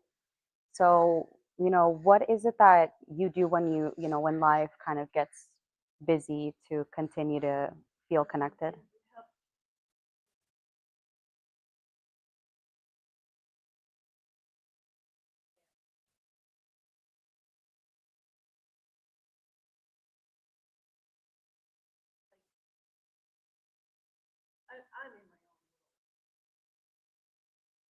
Yeah, you get into your own little bubble.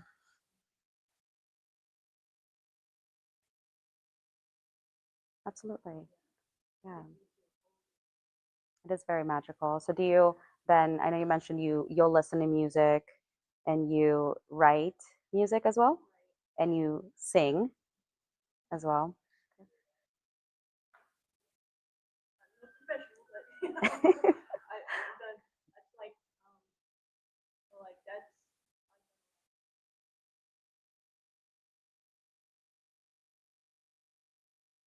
but I like that, my fears just go away. That's what stage is that I can't, but it's like when I'm on that stage, kind of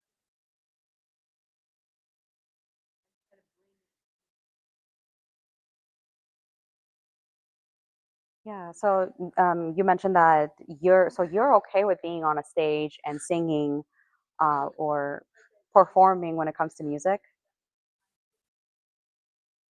It allows you to feel more like yourself. That's a beautiful share. Hey, welcome. Hi. So we're having like a bit of a share circle. I have some oracle cards up here. If you kind of want to select one, it's to just kind of help set your intention. And we also have like an audience online, and so that way everybody else has the ability to tune in. So just know that as I'm repeating things, it's also so that everybody else knows what's going on. But yeah, no, thank you so much for that share. That was a really beautiful share. And I love that you already have that direction, right? So from your intention that you were mentioning earlier, that you feel that that you find it a little bit tough to be yourself, to bring out your voice, but you are bringing out your voice. You're just doing it in a different way. Yeah.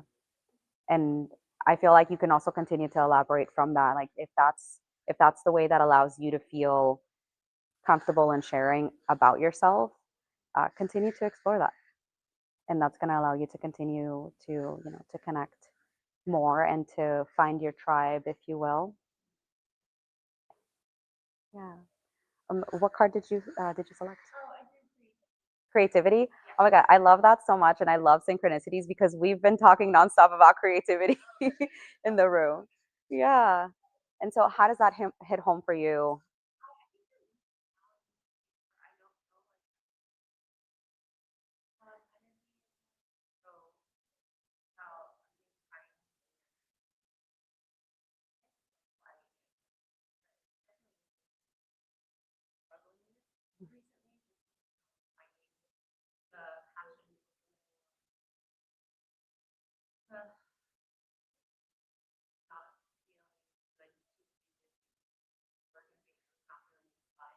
Yeah.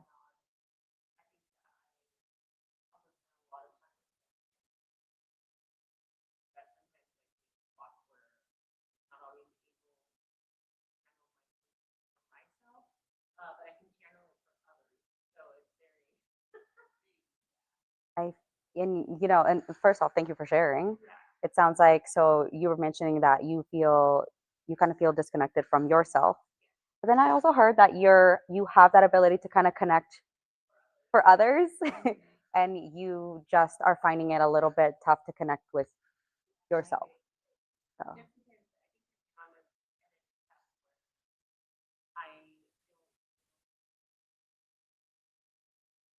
yeah, not feeling fulfilled in your career. Mhm.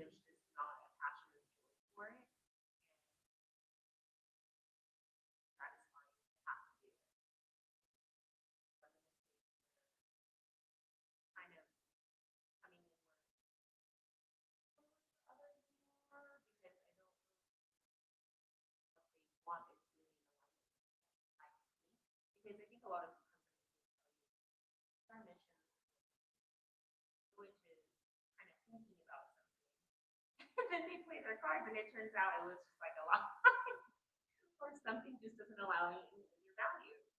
So yeah, so that's what I would say. Yeah. Well, no, I love what you're mentioning, and I think I can get this mic this other mic up, then we can have two mics up as well. Well, all right, and then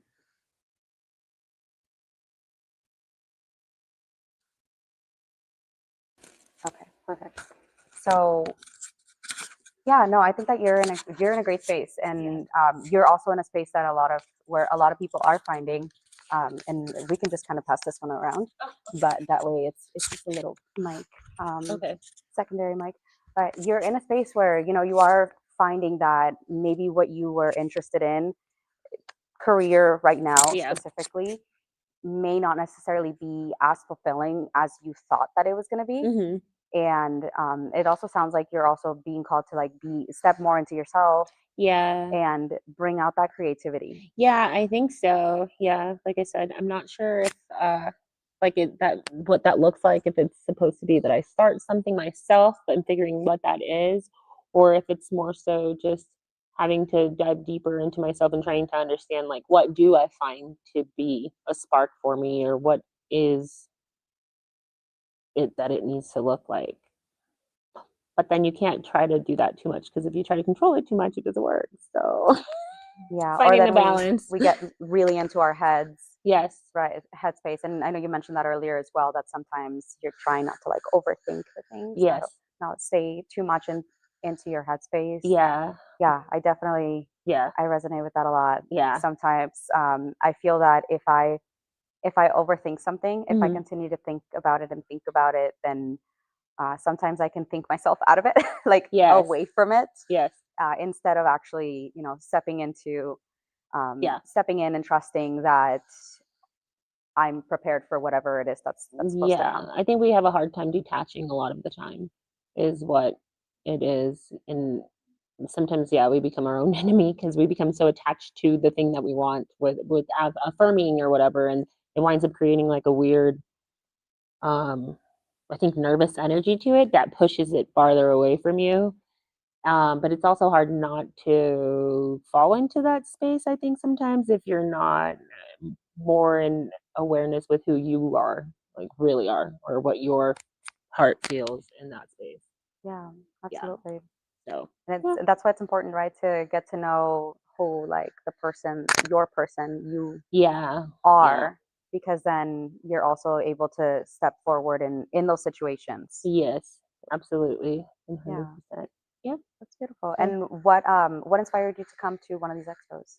So I used to come to these expos a little bit more often, but in the recent last couple of years, um, I do still do practices and whatnot, but I just think I haven't been as involved in a community type thing as I used to be. And with this, I actually had set a reminder and I missed it or whatever. And then today I randomly was looking at something and I was like, oh no, I have to run down there because I need to go. And it was just not necessarily for any type of reason. I just knew that I needed to come by here, and whatever would unfold will unfold, and whatever I need, I think, will come along in the manner that it needs to. But Yeah. I'm not necessarily, I think so much of the time it's like I want an answer to something. And I think initially I was kind of like that, but I was more so in the sense of like, well, we'll just see what I see or what is drawn to me or whatever, and it'll unfold. Yeah, I love that you just have that openness and that expansiveness of you're kind of ready for whatever it is, whatever Yeah. is going to show up Yeah. for you. Well, I think so much of the time we think we know what we need, and sometimes it's not always like that. It's something else that we might need. Sometimes it winds up being like the opposite of what we think it is, or yeah. So I've learned that it's kind of easier to be more open. Although I do need to take a little bit more control, I think, of certain areas right now, but of diving deeper in a different way. Yeah. Yeah. And that'll come. Yeah. Yeah, So. that'll definitely come. And for these expos, it's nice to be able to come to these expos. One of my favorite things is being able to see different attendees and time over time, and being able to see everybody's growth over time. Yeah. Because somebody will come to these expos, whether it's the first time that they've ever been to one, or whether it's the their attendance basically, where they Mhm. come every single time. Yeah. And it's really cool to watch because yes, some people may, may get some services, or some people may come to the talks, and you always get to take something away with you. Yes. And Mhm. that's kind of what, that's what we were talking about just before you stepped into, about like that everyday magic, about carrying all of what you've learned, and all of the things, and taking them with you, and learning how to kind of create a little bit of everyday magic in, in Yeah. your life. Most definitely. Yeah. I'm gonna Sorry. grab the mic from you. No, Mhm. I'm gonna grab this from you. And kind of wanted to check. Let's see where we are on time. Okay, so I want to do an exercise with you guys, and so this exercise is it's kind of like something that I came up with, that in moments when I was like really busy with life, and so I would toggle between being extremely busy, and then of course having that time to breathe. And some people may be able to resonate with it as like when you are able to come up for air for a second, but then you go back under the wave of being busy, of everyday life, whether it's work or whatnot. And so in this exercise, I'm just going to invite everybody to, if you want to close your eyes, you're more than welcome to. But if you want to just kind of like get into yourself, just so that you can kind of think for yourself. And so I invite everybody to close their eyes, or look, within a foot away from you, and just kind of just take a couple deep breaths on your own.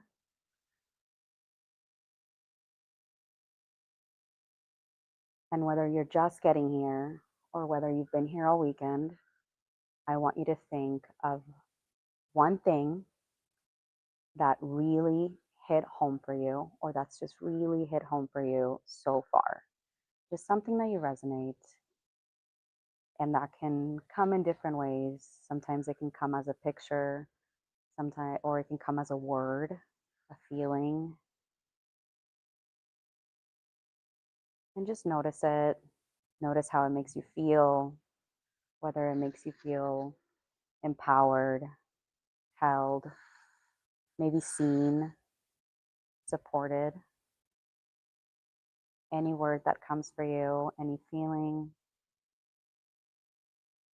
Now, what I want you to do is imagine holding that feeling as a little ball in one of your hands. And it's just a glowing little orb, or little bubble of energy. And that energy is the entire essence of what comes to mind for you. And whatever hand it's in, or if it's in both of your hands, I want you to bring it into your heart space and tell it you're going to come back to it.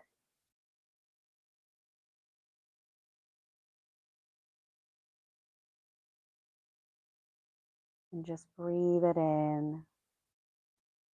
Know that that is always with you every single day, helping you curate your own everyday magic.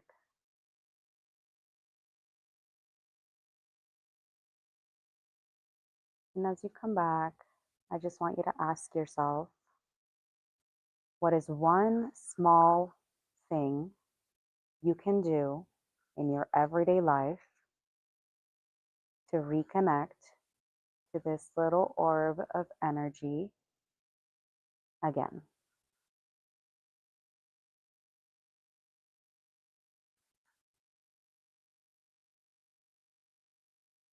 And if something comes to mind right away, that's beautiful.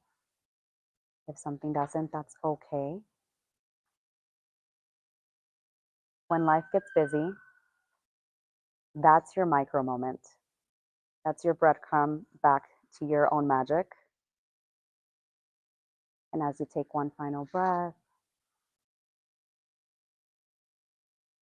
you can come back to the room,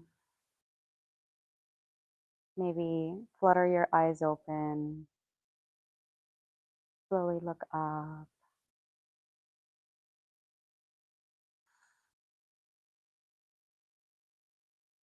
Beautiful. And so that's one of my personal favorite practices whenever I need a little bit of guidance. Life gets really busy, and it's always nice to be able to come to these expos and connect with people, make new friends, build community, learn new things, take home new tools.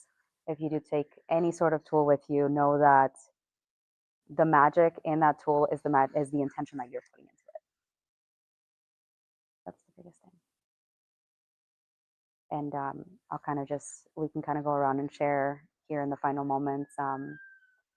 But something that was coming up for me personally that has to do with that little orb of energy is it's about community.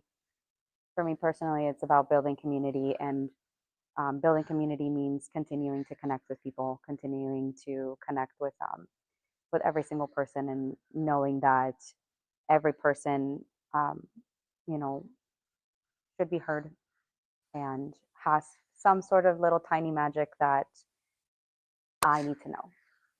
That helps me build curiosity when it comes to having conversations with people. Does anybody want to share about their orb? Anybody?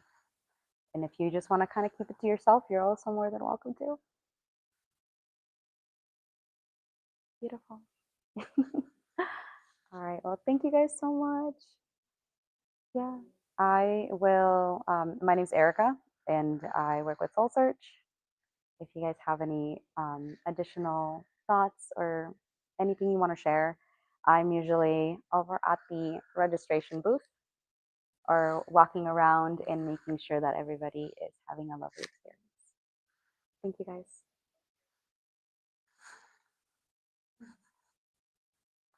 What's your channel on SoulSearch TV? Yeah, so we also have SoulSearch TV, and SoulSearch TV. So for SoulSearch TV, we have a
Are you ready to experience real healing, body, mind, and soul?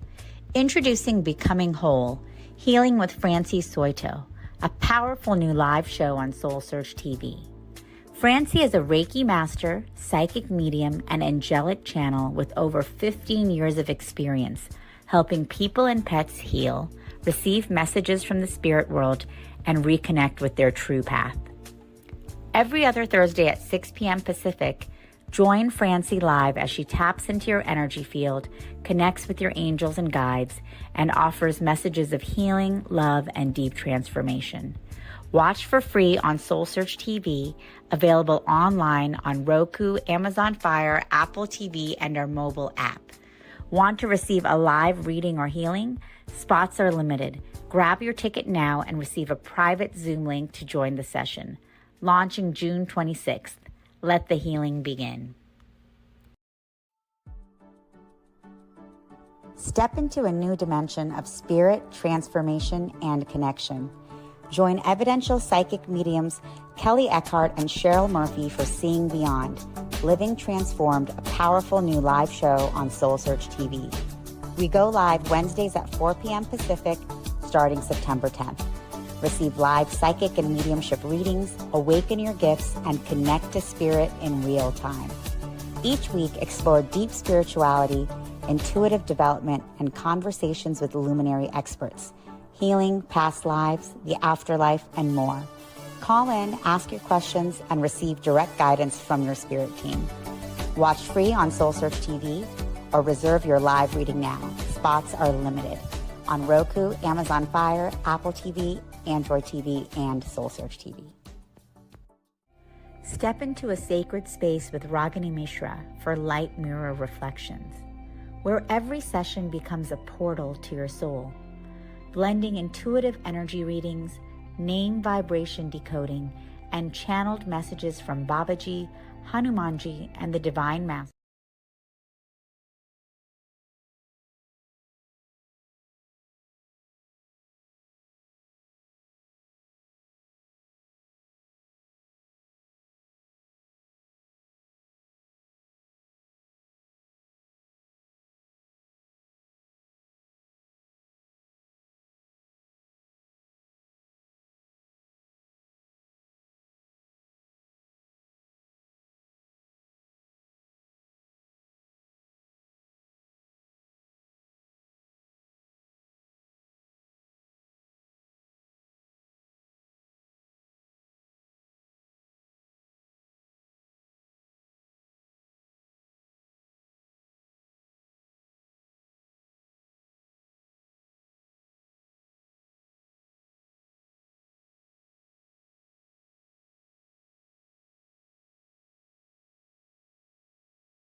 I've been on mute the whole time. All righty. So we have a new start point. Hi, welcome.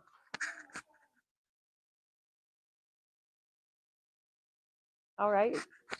So we have a new start point, and get this on somewhere.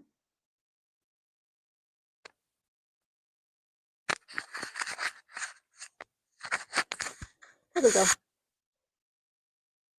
So I will start again with the exercise that brings us into alignment and coherence.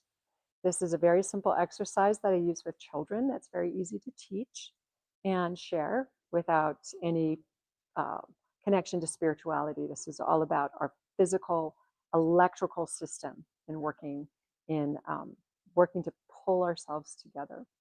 So if you'd like to join me, our hands go outstretched. We cross our wrists and interlace our fingers, and we pull them up to our heart center. And we just feel the breath align with the rest of our body, coming into the center and deepening into our belly. And what this is doing is it's pulling the left and the right side of the body together. So it works together, not independently. And the wiring returns to a normal flow of communication. Our electrical system is happy when we're connected. And if we're comfortable, we're going to cross our ankles at the same time.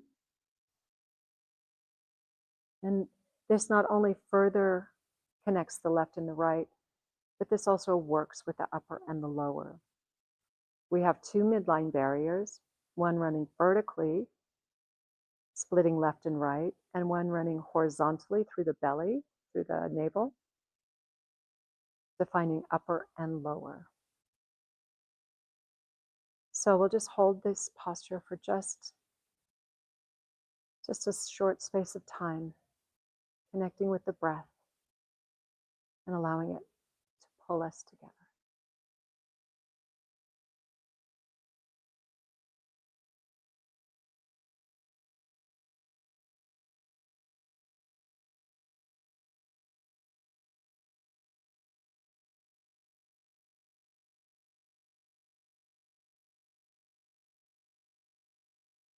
And the last deep breath, we can unfurl and shake it out.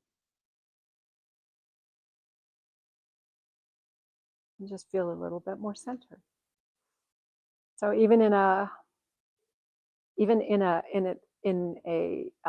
office space, or say at a busy airport, it's so easy to do. Somebody may look at you and wonder what it is that you're doing. They may even ask, and it's okay. You just tell them, pulling myself together. So we're going to jump into, since my microphone was off, we're going to jump into creating the past and remembering the future.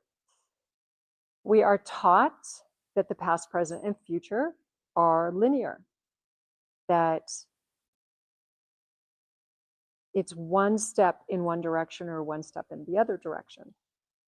And it's always on this timeline of what I did.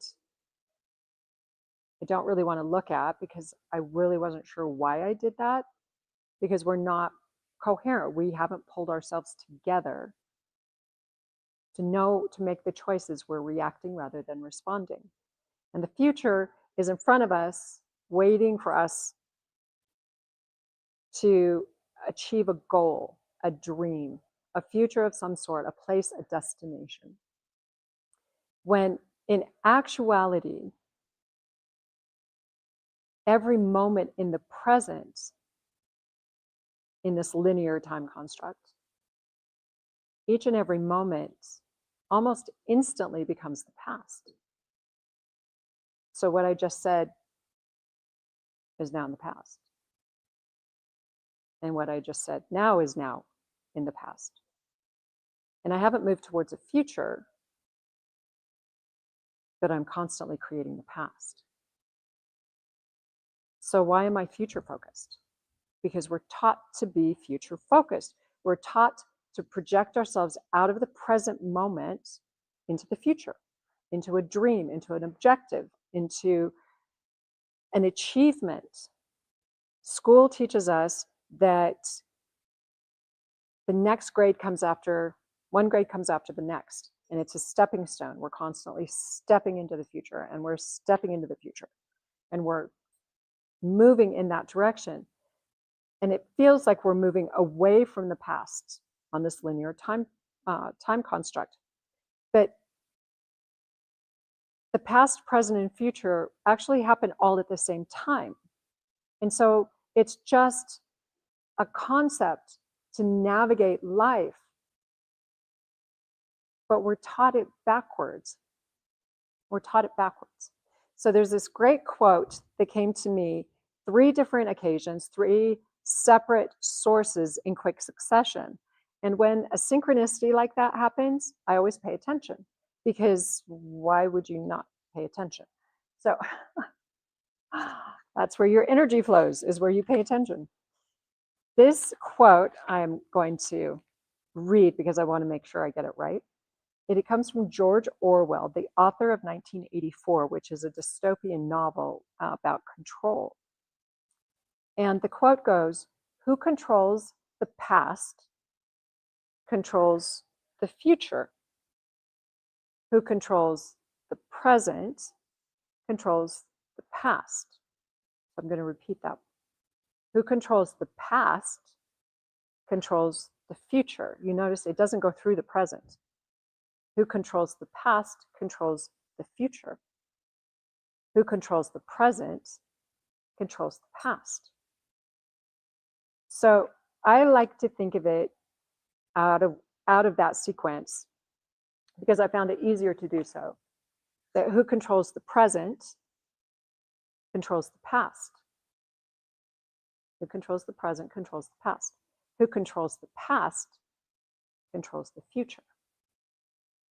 So who controls the present is the question. And it's us. We control the present. In this very moment, we make the choices of whether we're going to react or to respond to something, whether we're going to build or we're going to destroy, which way we're going to turn. We're going to turn this way or we're going to turn this way. If we are coherent, we can make the choices intentionally, and we can build a past that then projects into the future. So the future takes care of itself because of the past. All of our past actions project into the future. So I like to give an analogy of a garage that is filled with stuff. It's like our past. Our past is stuffed with stuff that we really maybe even don't even remember how we got there. And we have a new car, a car new enough that we want to take care of that car. We want to park it in the garage where it belongs, not have all this stuff. And so we can sit and envision the garage being clean and the car in the garage, and it's protected from the elements, and the paint is taken care of, and it feels really, really good to have 1, the garage clean, and 2, the car parked in the garage. Everything feels really good. So we can sit and envision that. And what we've actually done is we've created a past of envisioning. And that past is going to project into the future of more sitting and envisioning, because that's what we are doing in the present. The present creates the past that projects into the future.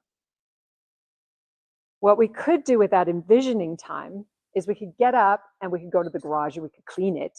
And then the car gets moved into the garage and the future has arrived. Just like that.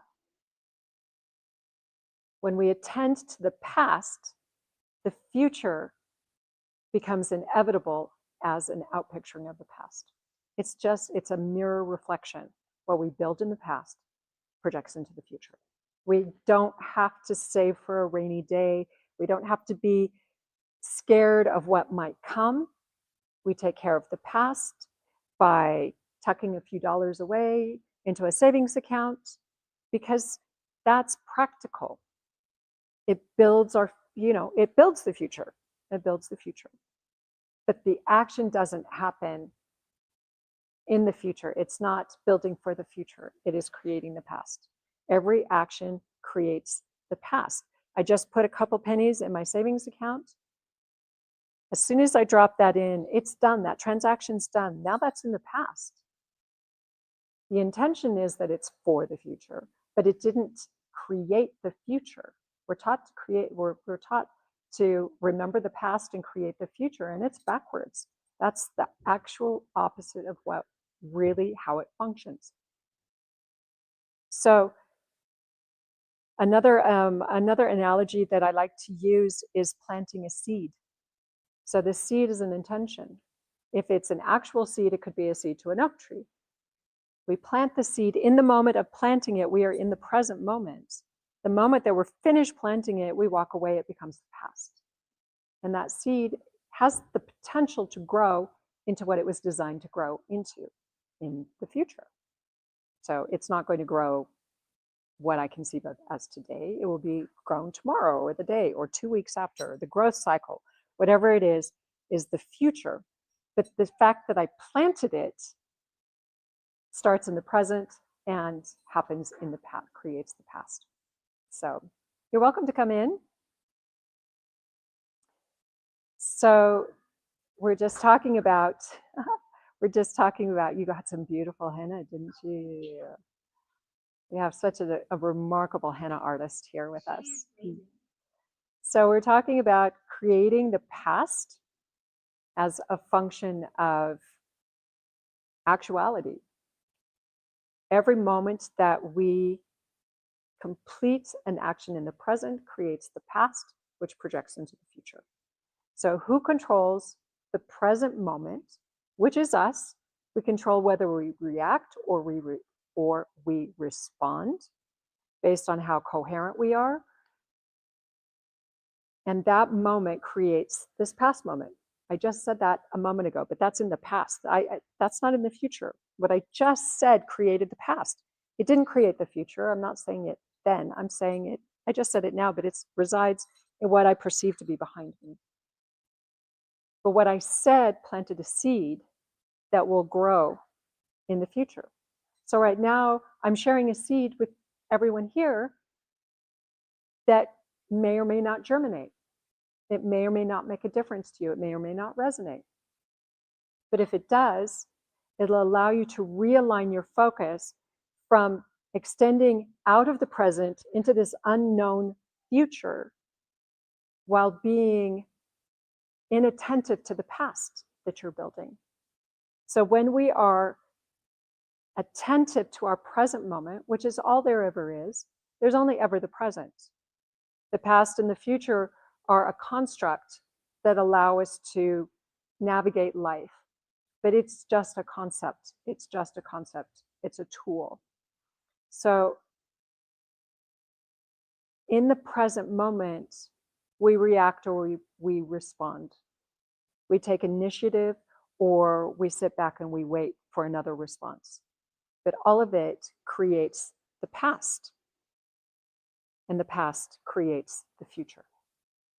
So if I react, that creates a past of friction, and that's going to project more friction into the future.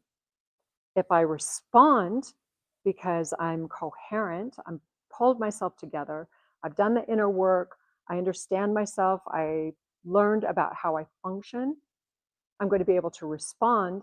So my past becomes solid. It becomes something that I can work with that creates a future where there's less friction. It creates a pathway to achieving what it is that I want to achieve. Say, for example, I have a family member who triggers me. Well, that shows me that I have a wound that I haven't attended to. If I've got a trigger point, a sore spot, it's for me to bring home that fragment. It's an easy concept of just saying, come on home. We can do all kinds of shadow work. I've done all kinds of shadow work. And that's very useful for really understanding what's transpired in our life. But we don't have to put the fragment on hold. This aspect of us that got separated in the wounding, this aspect of us gets frozen in time, waiting for us to pull it back. Just say, come on home. And in that coherence, the wisdom of everything returns to us too. We are in coherence, in wholeness. The wisdom is ours to remember. Remembering, pulling ourselves together. So,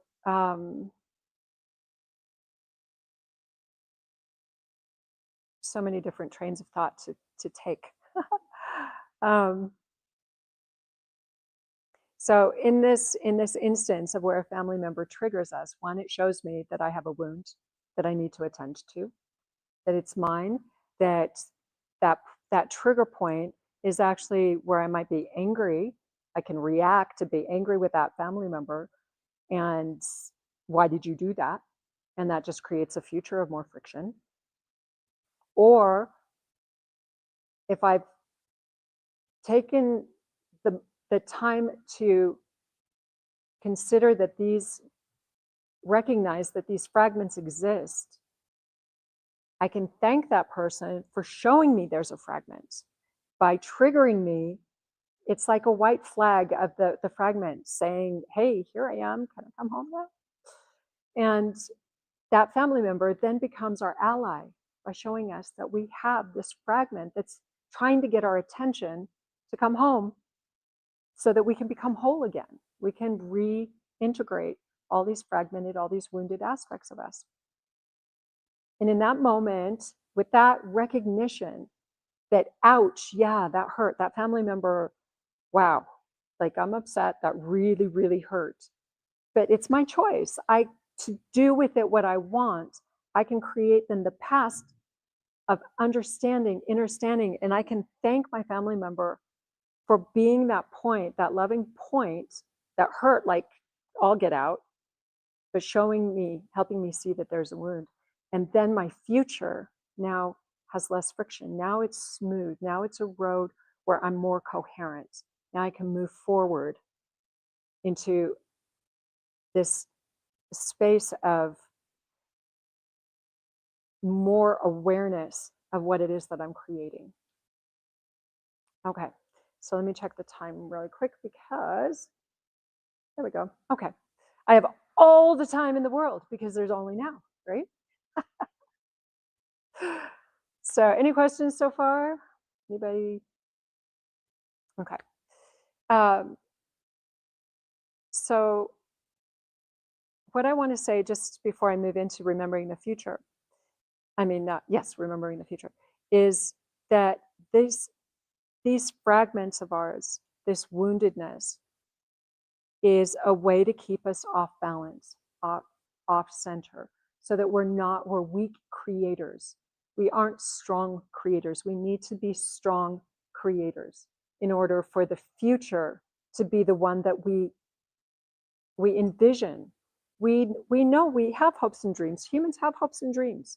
We know that we want to be in a place that feels good, but how do we get there? We have all kinds of ways of planning and classes and learning and strategies, and we're still not paying attention to the past that we're creating. So I like to think of it as when I wake up in the morning, it's not what I'm creating for the future. It's not what can I do today to build the future that I want. It's what can I do? What do I want to do today to build a past that I am happy with? If I'm happy with my past, the future takes care of itself. So, so remembering the future then is the flip side that we're not taught how to do, because we are pulled out of the present moment into this future that really steals our creativity, steals our creative life force. Remembering the future is no different than remembering your last birthday. It's easy to have that memory, isn't it? I mean, you can jump into that memory. You can jump into the memory of your first time you sat behind the wheel of a car, or you flew for the first time.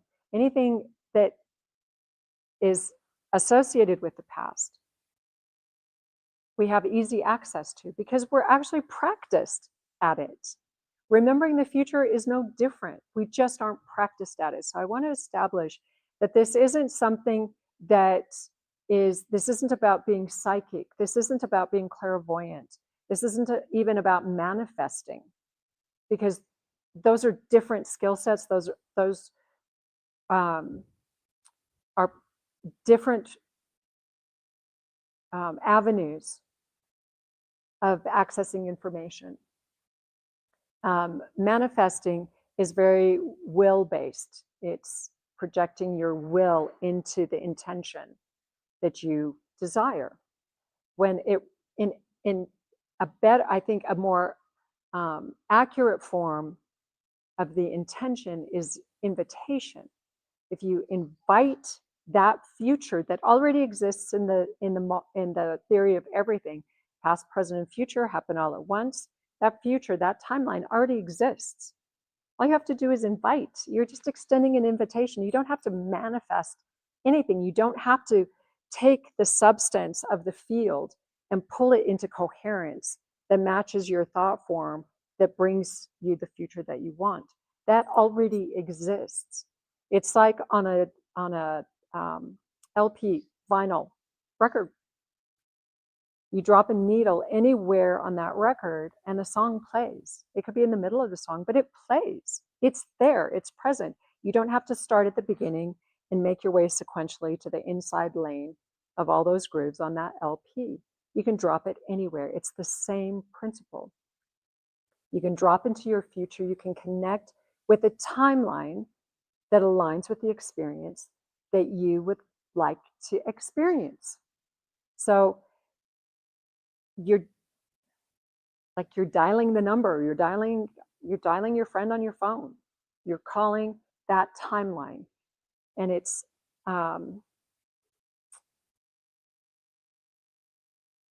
a sensation of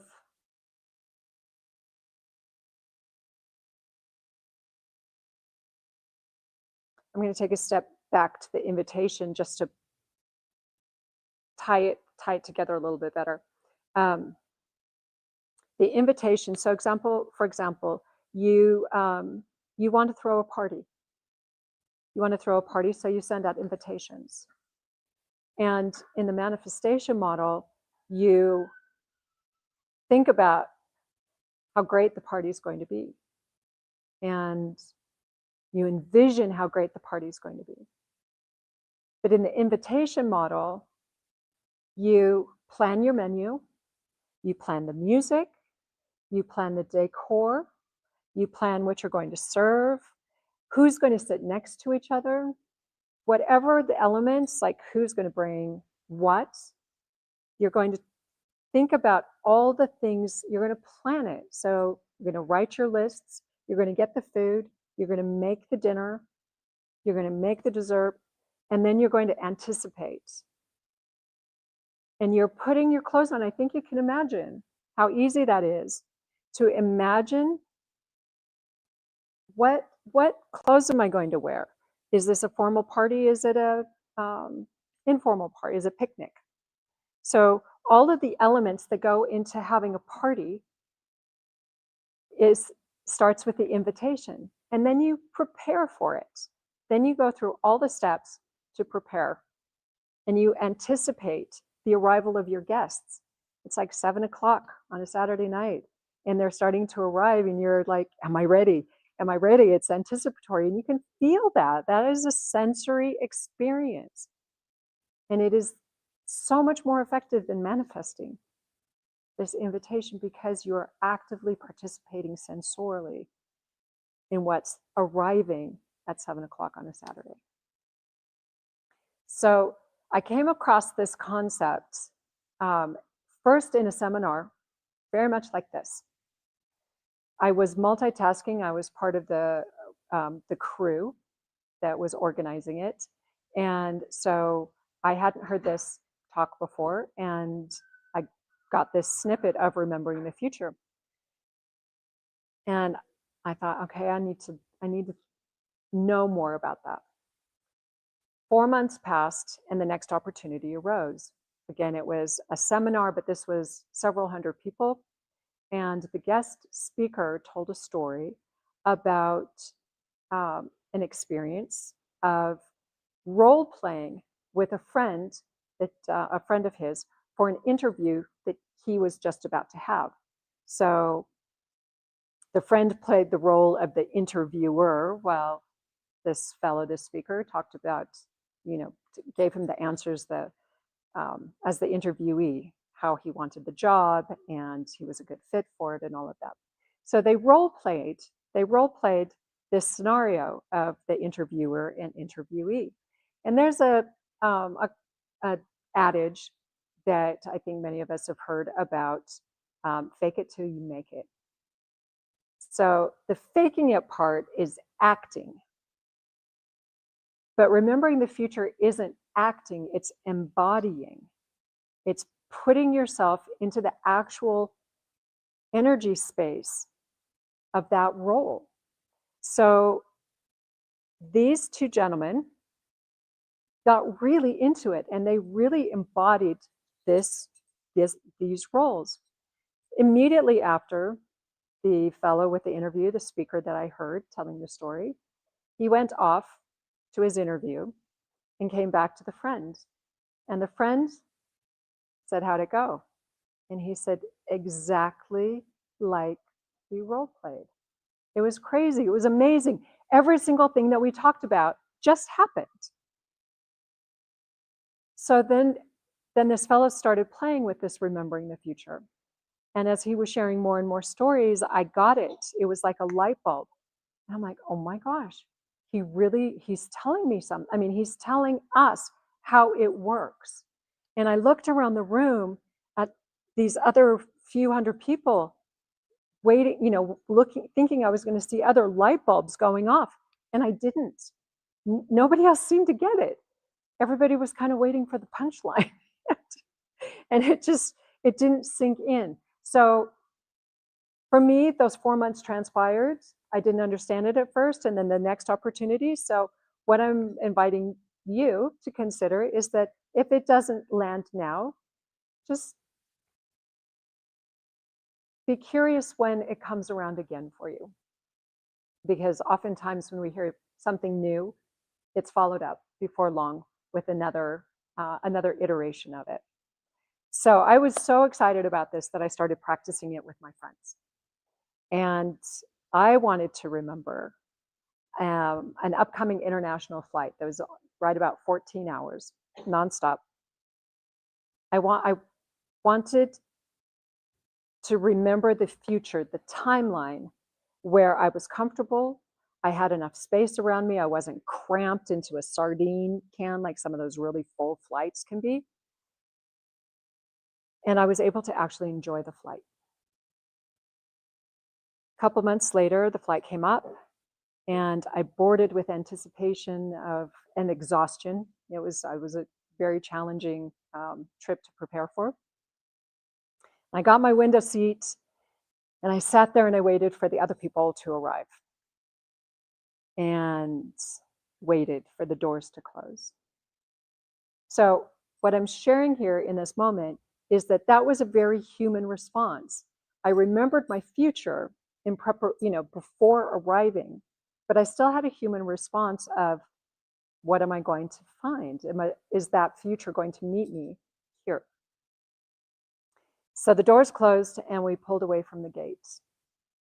I had nobody, no neighbors to the two seats to the left of me. And I noticed that there was nobody in the 3 seats in front of me. And I peeked behind me and the 3 seats behind me were also empty. I had 9 seats of airline real estate for my 14-hour flight. I was totally able to relax and chill and exhale and sleep and enjoy the flight. It was amazing. And I knew that there was something real that I had connected with. I just needed to practice it. And so I did, and my friends as well. The next story that I have to share is a companion and I were on our way to a luncheon, just an afternoon lunch at a restaurant that had their own garden. They were like a restaurant farm where they grew their own food and then cooked it up in the kitchen for the restaurant. So it was super delicious, really special spot. A lot of outdoor seating, and of course the rain came, and we were about 20 minutes away in drive time. And my companion said, "We're going to get rained out. We might as well just turn back." And I said, "No, we're going to be fine. We're going to be fine. It's not going to be raining." And of course, skepticism. It's like he pulls up the weather map on his phone. And he's like, "Oh yeah, look at that." I'm like, "No, I remember we were able to enjoy a really lovely afternoon." And in those 20 minutes, by the time we got to the restaurant, even though that map had shown that whole area under rain, it had stopped by the time we arrived, and we had a lovely afternoon. Because reality is not linear. Time gives us linearity in order for us to be able to make appointments, to be in certain places at certain times. It's a tool, but it does not define reality. Reality is not defined by time. Time is just a concept, a tool that we use for convenience. Otherwise, it's tyranny. I like to think about time tyranny. I do not like my time stolen. I don't like losing time. I don't like waiting on hold. It's like it's stealing my time, because that's my life force. The only thing we all have in common is time. The length that we have on the planet is defined by the journey that we're intending. So remembering the future has everything to do with practice in inviting what you envision to meet you. So this is a conversation between the two of you, a conversation, a co-union between the timeline of your envisioning, meeting you with your preparation. So you're planning for your party, you're getting everything in order, and that future arrives to you as a meeting point. Okay, any questions? Okay, so I'm going to check my notes really quick. Oh, we're actually out of time. So let me see what I wanted to say that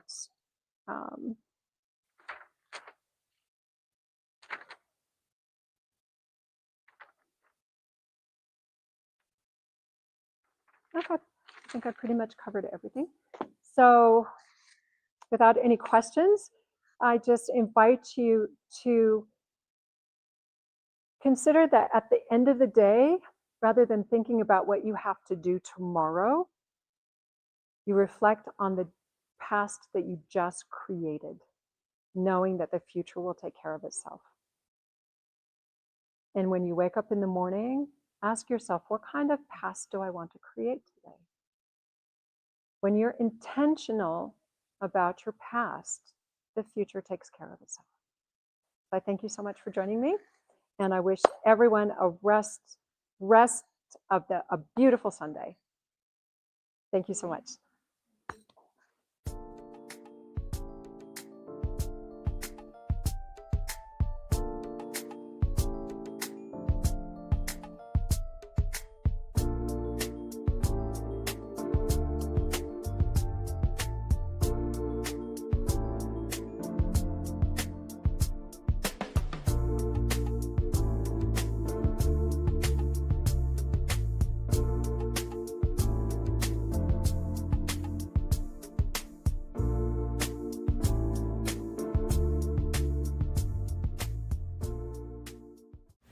Are you ready to experience real healing, body, mind, and soul?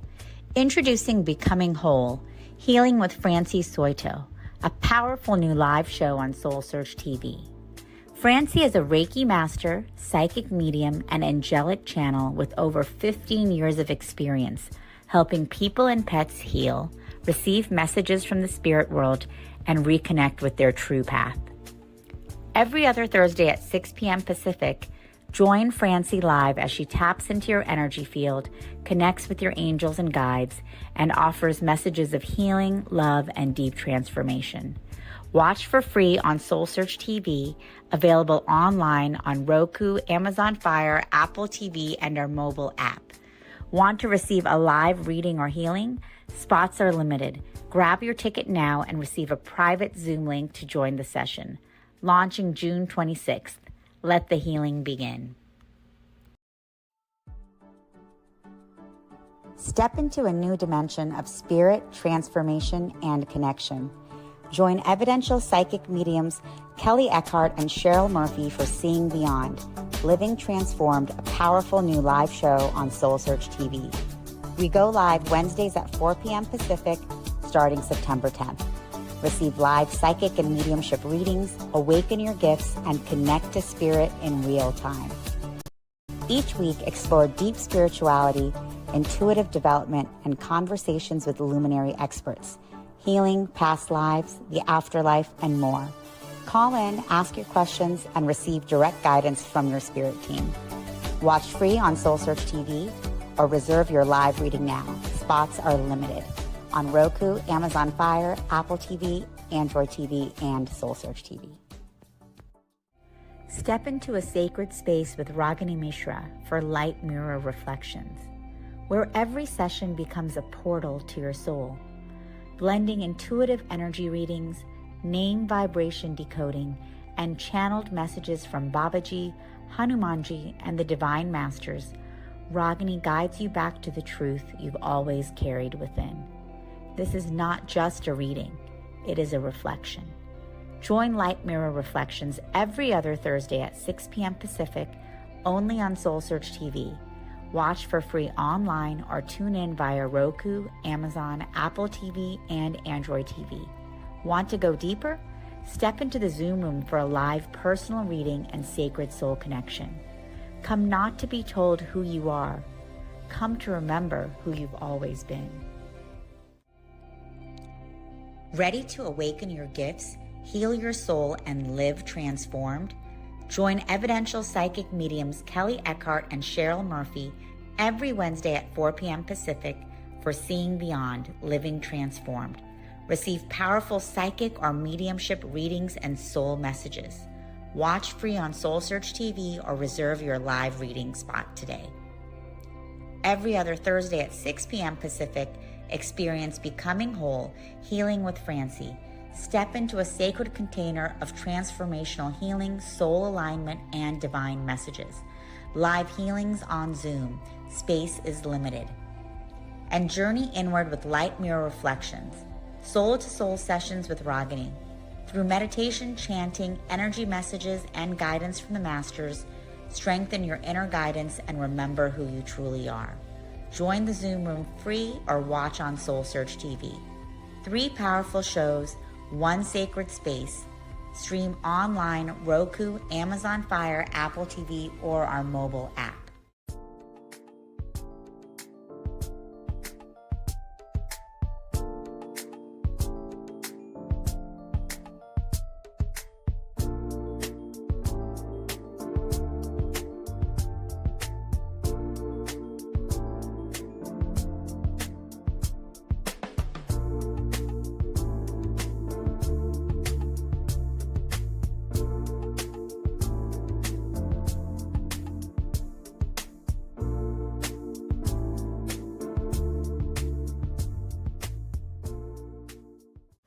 Are you ready to experience real healing, body, mind, and soul?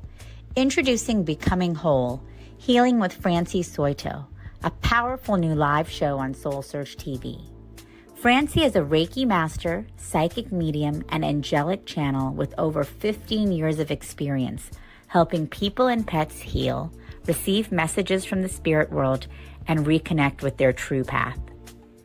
Every other Thursday at 6 p.m. Pacific, join Francie live as she taps into your energy field, connects with your angels and guides, and offers messages of healing, love, and deep transformation. Watch for free on SoulSearch TV, available online on Roku, Amazon Fire, Apple TV, and our mobile app.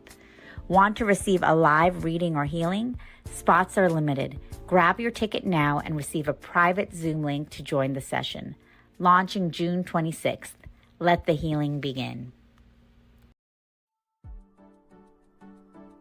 Step into a new dimension of spirit, transformation, and connection.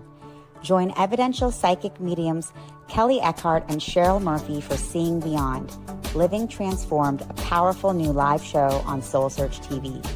We go live Wednesdays at 4 p.m. Pacific, starting September 10th. Receive live psychic and mediumship readings, awaken your gifts, and connect to spirit in real time.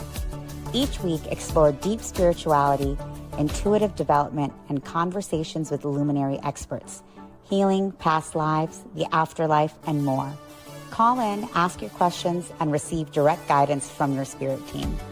Watch free on SoulSearch TV or reserve your live reading now. Spots are limited on Roku, Amazon Fire, Apple TV, Android TV, and SoulSearch TV. Step into a sacred space with Ragini Mishra for Light Mirror Reflections, where every session becomes a portal to your soul, blending intuitive energy readings, name vibration decoding, and channeled messages from Babaji, Hanumanji, and the Divine Masters. Ragini guides you back to the truth you've always carried within. This is not just a reading, it is a reflection. Join Light Mirror Reflections every other Thursday at 6 p.m. Pacific, only on SoulSearch TV. Watch for free online or tune in via Roku, Amazon, Apple TV, and Android TV.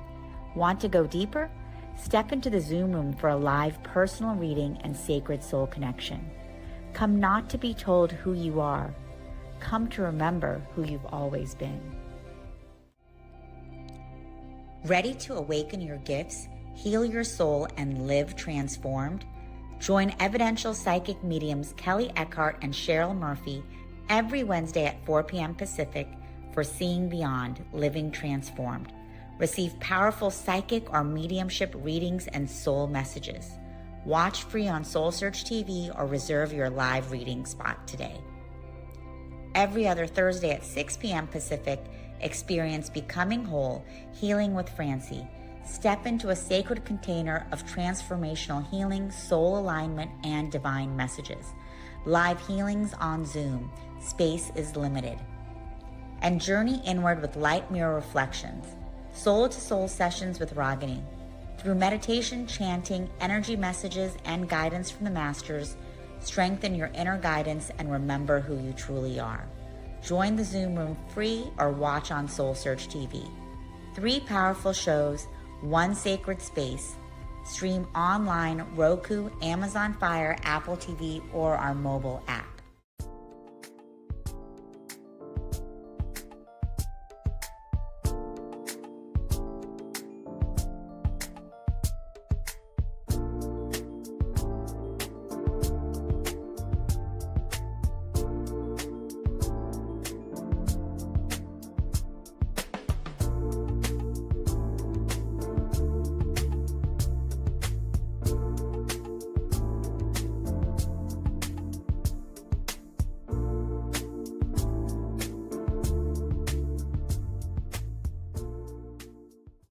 Are you ready to experience real healing, body, mind, and soul? Introducing Becoming Whole, Healing with Francie Soito, a powerful new live show on SoulSearch TV. Francie is a Reiki master, psychic medium, and angelic channel with over 15 years of experience helping people and pets heal, receive messages from the spirit world, and reconnect with their true path. Every other Thursday at 6 p.m. Pacific, join Francie live as she taps into your energy field, connects with your angels and guides, and offers messages of healing, love, and deep transformation. Watch for free on SoulSearch TV, available online on Roku, Amazon Fire, Apple TV, and our mobile app. Want to receive a live reading or healing? Spots are limited. Grab your ticket now and receive a private Zoom link to join the session. Launching June 26th. Let the healing begin. Step into a new dimension of spirit, transformation, and connection. Join evidential psychic mediums Kelly Eckhart and Cheryl Murphy for Seeing Beyond, Living Transformed, a powerful new live show on SoulSearch TV. We go live Wednesdays at 4 p.m. Pacific, starting September 10th. Receive live psychic and mediumship readings, awaken your gifts, and connect to spirit in real time. Each week, explore deep spirituality, intuitive development, and conversations with luminary experts, healing, past lives, the afterlife, and more. Call in, ask your questions, and receive direct guidance from your spirit team. Watch free on SoulSearch TV or reserve your live reading now. Spots are limited on Roku, Amazon Fire, Apple TV, Android TV, and SoulSearch TV. Step into a sacred space with Ragini Mishra for Light Mirror Reflections, where every session becomes a portal to your soul. Blending intuitive energy readings, name vibration decoding, and channeled messages from Babaji, Hanumanji, and the Divine Masters, Ragini guides you back to the truth you've always carried within. This is not just a reading, it is a reflection. Join Light Mirror Reflections every other Thursday at 6 p.m. Pacific, only on SoulSearch TV. Watch for free online or tune in via Roku, Amazon, Apple TV, and Android TV. Want to go deeper? Step into the Zoom room for a live personal reading and sacred soul connection. Come not to be told who you are. Come to remember who you've always been. Ready to awaken your gifts, heal your soul, and live transformed? Join evidential psychic mediums Kelly Eckhart and Cheryl Murphy every Wednesday at 4 p.m. Pacific